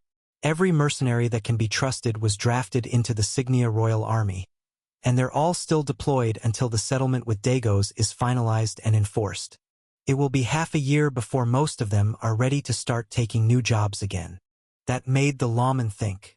Well, if we arm some of the farmers, it should be all right. Like a sheriff's posse, or a local militia. There are plenty of old soldiers in that crowd, and as I recall, if you call them militia, it gets around the decrees against commoners openly carrying weapons. Signia's rules on that were much less strict than the laws in Dagos. But there were still some considerations about wearing weapons in town. Dagos only allowed those with some measure of noble blood to become adventurers, while Signia allowed commoners to do the same, as long as they didn't have a criminal record when they started training and got their trade skill core. Alexis and Wilkes silently conferred, then nodded. I think that we can offer combat training for the locals and provide some weapons for defensive use. We don't need a standing militia just yet, I don't think. The major cities are still being transferred to Signia control, and they'll have their own issues before anyone comes looking for us. But that will give us time to train the locals to defend the village and farms effectively. Dominic agreed. The farms around Eremos village all benefited heavily from having Wiz and Bella living there, and that was just two capable combatants. If they had one per family, then sporadic monster attacks would become much less of a concern and more of a recurrent nuisance. I look forward to working with you, Your Grace. Princess. Now, is there an existing jailhouse in town or equivalent? If not, I will work out a deal to find a space once we have finished discussing salary. Nate asked. There is a jail of sorts. It's mostly the old sheriff's house, but there are 2 cells in the basement. There wasn't really a need to make it any larger. Nate smiled as Wilkes handed him a piece of paper. On it were listed the standard salary rates for the positions they intended to hire, and the compensation was much better than he had hoped. It was set by Signia city wage standards, which were significantly higher than what most people got paid in rural areas, especially commoners in Dagos or Axbridge. I can't say that I have any issues with that arrangement. With housing included, it's a mighty fine deal. Now, I need to go grab my gear, say goodbye to the carnival, and go greet the rest of the village. Nate announced with a smile. Well, most of them are right here, so you can likely get your friends to announce you at the end of their show. Dominic suggested. Not a bad idea. That way, everyone will find out at the same time, and it will be much less suspicious than going door to door just to introduce myself. The thought of everyone's reaction to someone going door to door introducing themselves as the new lawman, without any word from the Duke, was an amusing one. But there was no need to make the man's life difficult. Dominic would just go up between routines of the trapeze artists and introduce Nate to everyone at once. Even Pops had come out when he smelled popcorn. The locals didn't have a lot of coin this morning, but after getting paid for their unexpected extra shipment of produce, they all had at least a little. That was enough for it to be worth setting up the carnival, and it had the added benefit of welcoming the new baron to the estate in grand style. Nobody would forget that the first time they set foot in the Westover Duchy, there was a carnival passing through. They had even sent out the dancers and jugglers. They only left the other carnival rides stored. All it needed to be a full circus was a tamed dire bear. Nothing said circus quite like a tamed bear. Chapter 258, New Lawman. Dominic laughed at the confused booing as Nate took the stage between shows and didn't immediately begin dancing or performing a trick. I'm not going to hold up the show, I promise. I just wanted to introduce myself while everyone was here. My name is Nate, and Duke Westover just hired me from the convoy to work as the Sheriff of Westover. If you have any issues or spot danger, you can come to me. I am a skilled gunslinger, and I'm capable of assisting with anything from bandits to roaming goblins. Now, I believe that the ladies have a dance troupe routine for you while the trapeze swings are adjusted for the next set. Enjoy, Nate explained. There was cheering when he left the stage, but it was much more likely for the scantily clad women tossing candy into the crowd than for the prospect of a new sheriff. The dancing girls were always popular among the boys and men. While the ladies danced, the merchant guild finished their work and took orders from the shops in town that would need supplies again soon. However, by the time that the shows were taking a break, and the locals were lined up for freshly fried mini donuts, the convoy coming from the other direction was already in sight. And they had quite the prodigious convoy with them. Alexis frowned as she saw them coming. Did they uproot half a city and send them our way? And there are a lot of uniform jackets in that convoy.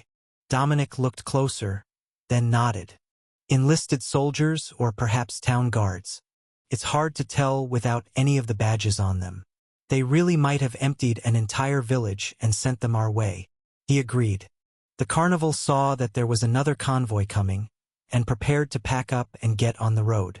Those were all new customers, but they were also refugees that needed to be housed, and that would mean that everyone in town was about to be busy, and they would need to reopen all the shops. The last to close up was the donut cart, which was hastily loaded when the last customer was served, moments before the caravan departed with the ringing of bells and cheerful well wishes from the villagers. The incoming caravan was much less cheerful than the traveling carnival. But as Dominic and Alexis jogged over to meet them at the edge of the village, the exhausted atmosphere began to change. Princess Duke Wistover, it's a pleasure to see you in person. We have the rest of the new hires from your list, as well as numerous other volunteers. The caravan leader declared. You filled the entire list? Dominic asked. The list was all skilled professionals, and not an easy group to get to move to a rural duchy. The merchant nodded.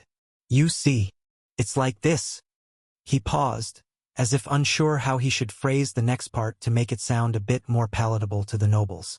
The city of Grand Butte suffered heavily during the war. These good folk are from the surrounding villages, and a few from the city itself. They were intending to make rafts and simply float down the river, knowing that it would lead them to you. However, that wasn't practical with everything that they wanted to bring. Livestock don't do well on rafts. There are farmers and a number of other professionals, including most of the staff of the former Viscount's manor. The Signia military dismissed them now that their former lord is gone, but I believe they will be loyal enough. Though, your manor is somewhat smaller than I had expected. Given the legends of the region, I had expected it to be more of a fortified keep. The merchant explained. Alexis winked at Dominic. War stories tend to be told to make the winners sound more impressive. Well, the important part is that the Merchants Guild has fulfilled our commission, and we have made delivery of every professional that was requested. He declared proudly. Alexis nodded, and handed the man a small sack of gold coins, which he weighed with an expert hand, then nodded happily. It's been a pleasure doing business, Princess. We are intending to establish weekly caravans from Limpsbury in the near future, so I expect that I will see you again very soon. Dominic shook the merchant's hand. Now that I've got one baron in place and more to come, I will start improving the roads in the region as well. It might take years before anyone improves the whole 300 and some kilometers to Limpsbury, but rest assured that I will start improving the region under my supervision. The merchant sighed in relief. You have no idea how nice it will be to have even a little bit of road to work with. I don't know if they simply shipped everything by river in the past or what, but this is ridiculous. Dominic smirked at him. This region was deliberately remote. The Merchants Guild came once a month, overland. The merchant mentally calculated the reasons for that, then realized that the most likely was that the Earl of Wistover was the Wavemates border station, and he was willing to overlook a few small discrepancies between what came through and what was reported to the king's tax collector. For a price, naturally. That was just good business practice when you were dealing in everything that could fit in a wagon. The caravan leader handed Dominic the list of everyone that he had procured for the duchy, and Dominic nodded. All right, I will meet with the head of every family and explain the process. Some of them can likely accompany Baron William and his group back upriver. There is a barony manor there with more farmhouses than he's got people, and the fields between here and there are in good shape.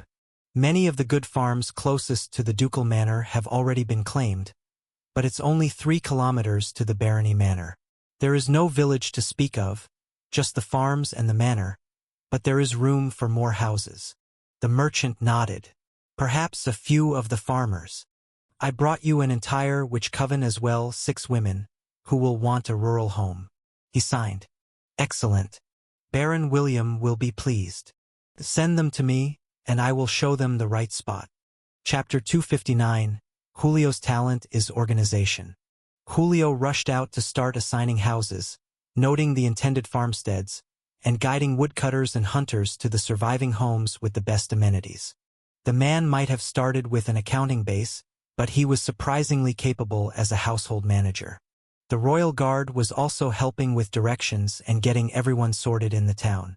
They had a few conflicts of interest as they had gotten more than one of many of the trades, simply because the Merchants Guild hadn't asked about the other trades in the family, other than that of the head. From what Dominic had gathered, their home region had been in a bad way even before the war, thanks to mismanagement and punitive taxes levied upon them. Finally, a group of women, ranging from an ancient crone who was likely more swamp hag than human, to a young girl with bright purple eyes, came up to greet Dominic. If the witch coven was trying to be discreet, they weren't doing a good job of it. However, when the royal guards greeted them, they didn't quite make contact with the witches, and none of them seemed to notice the odd appearances. They had disguised themselves with an illusion, but excluded him from it, so he knew who they were. Ladies, I have the perfect house for you, assuming that you are looking for something more cozy and less sprawling. He greeted the group. The old hag smiled, showing him a mouth full of crooked yellow teeth. That would be wonderful, Your Grace. With my alchemy skills, it's better not to be in the village itself.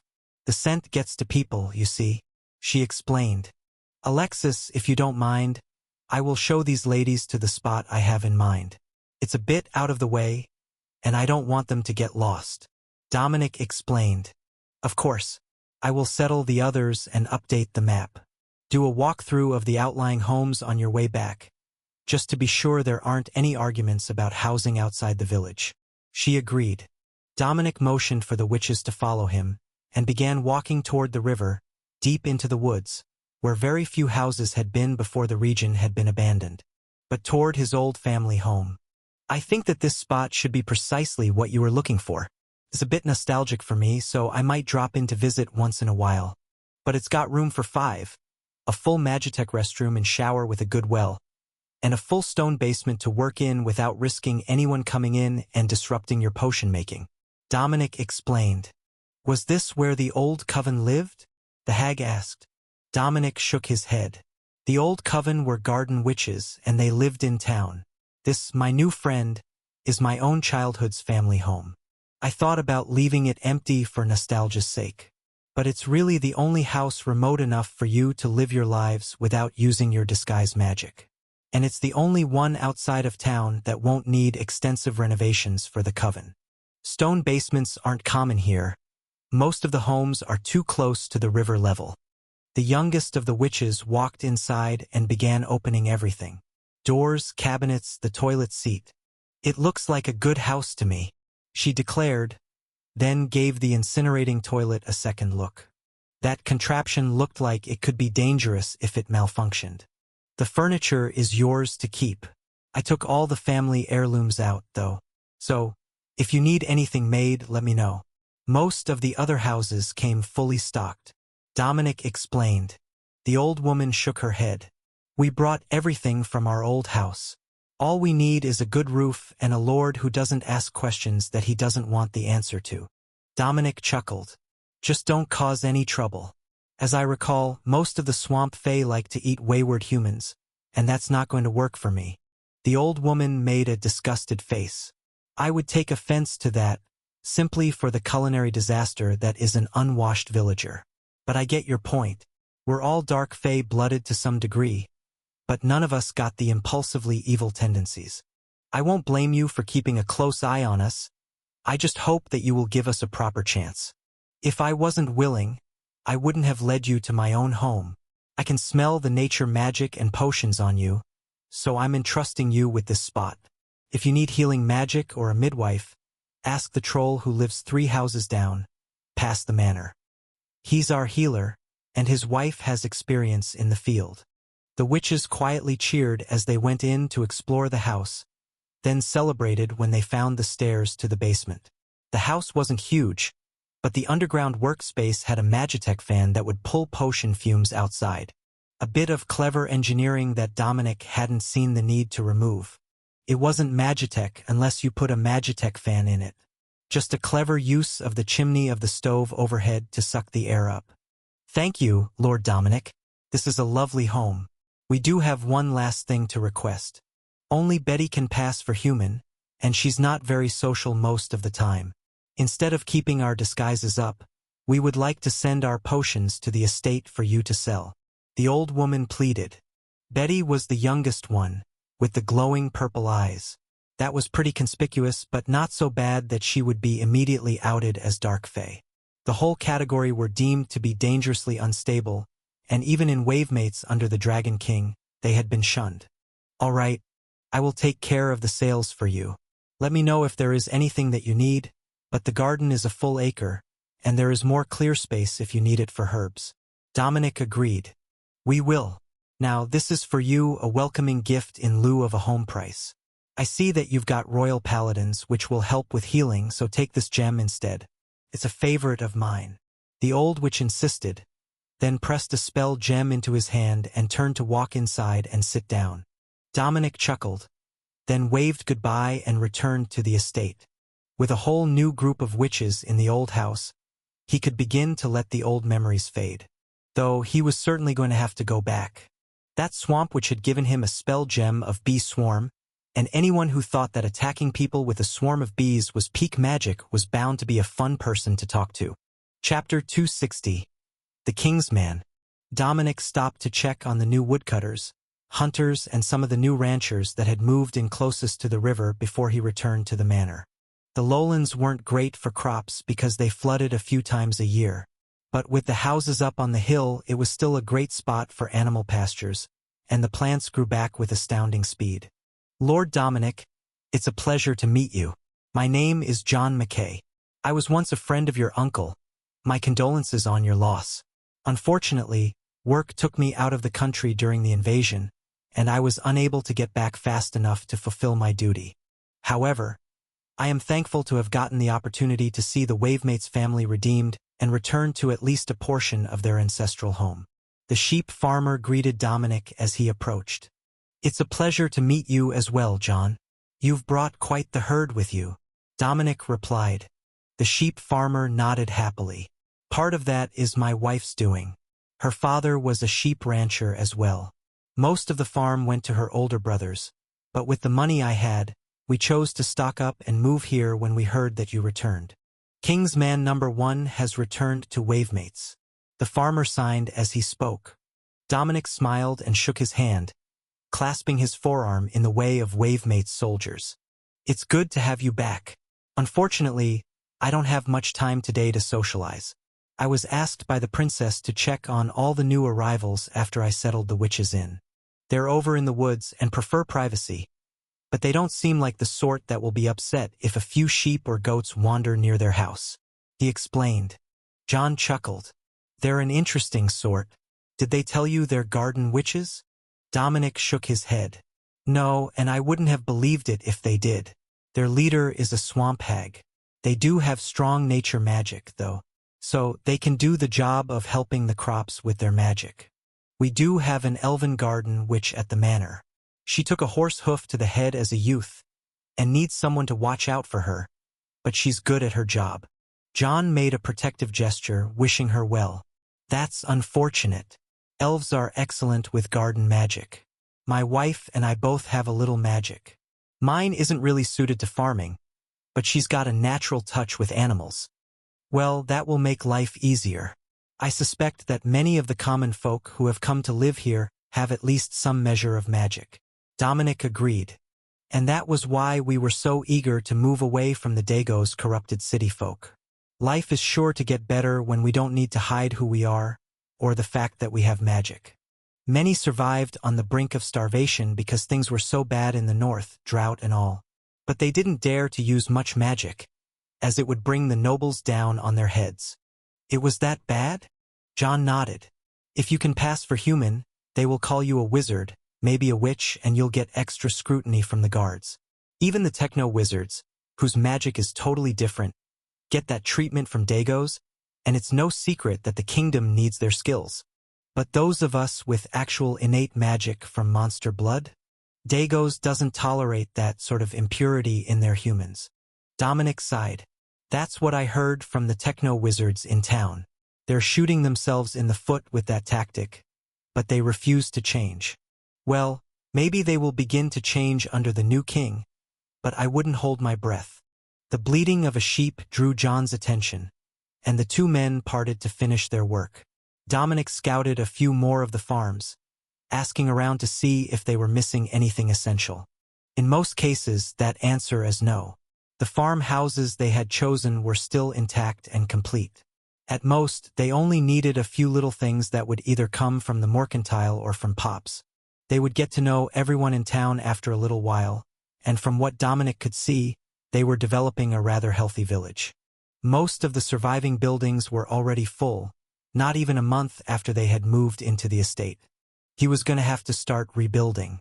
Dominic returned to the house and found Alexis sitting at the table with a stack of papers open, going over some sort of charts. "Did you find anything out of the ordinary?" she asked. "A few interesting characters. I moved the witch coven into my old family house, and there is one of the Dragon King's men living on the farms. Other than that, I noticed we're running short on houses in town. We've got a nearly complete village already, and I suspect that we're going to quickly end up with a small city. Everyone with magic wants to be here, not just from Kaiwan province, but from the cities under Signia control. The people without magic have started taking on the Dagos attitude to magic users, and it's no secret that we're taking them in here," he replied. Alexis pinched the bridge of her nose. "I was just running crop production numbers to see what we needed to support the village. I didn't need to hear that the numbers are going to change that quickly."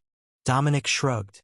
"If it helps, we got 2 more steam tractors today, brought by new arrivals with money. We might be nowhere near full use of the cropland, but with so much technology, we might have to increase the allotment from 40 acres to 80 for many of the larger families. That's still easily workable for them when they've got steam tractors. Also, the ranchers have moved in down by the river, with a few fields up the hill, for the spring flood season." Alexis slowly closed the folder full of data and frowned. "Julio, I will look at these later, after we update them again. For now, just let me know if there are any rumors that we might be running short on food of any particular sort."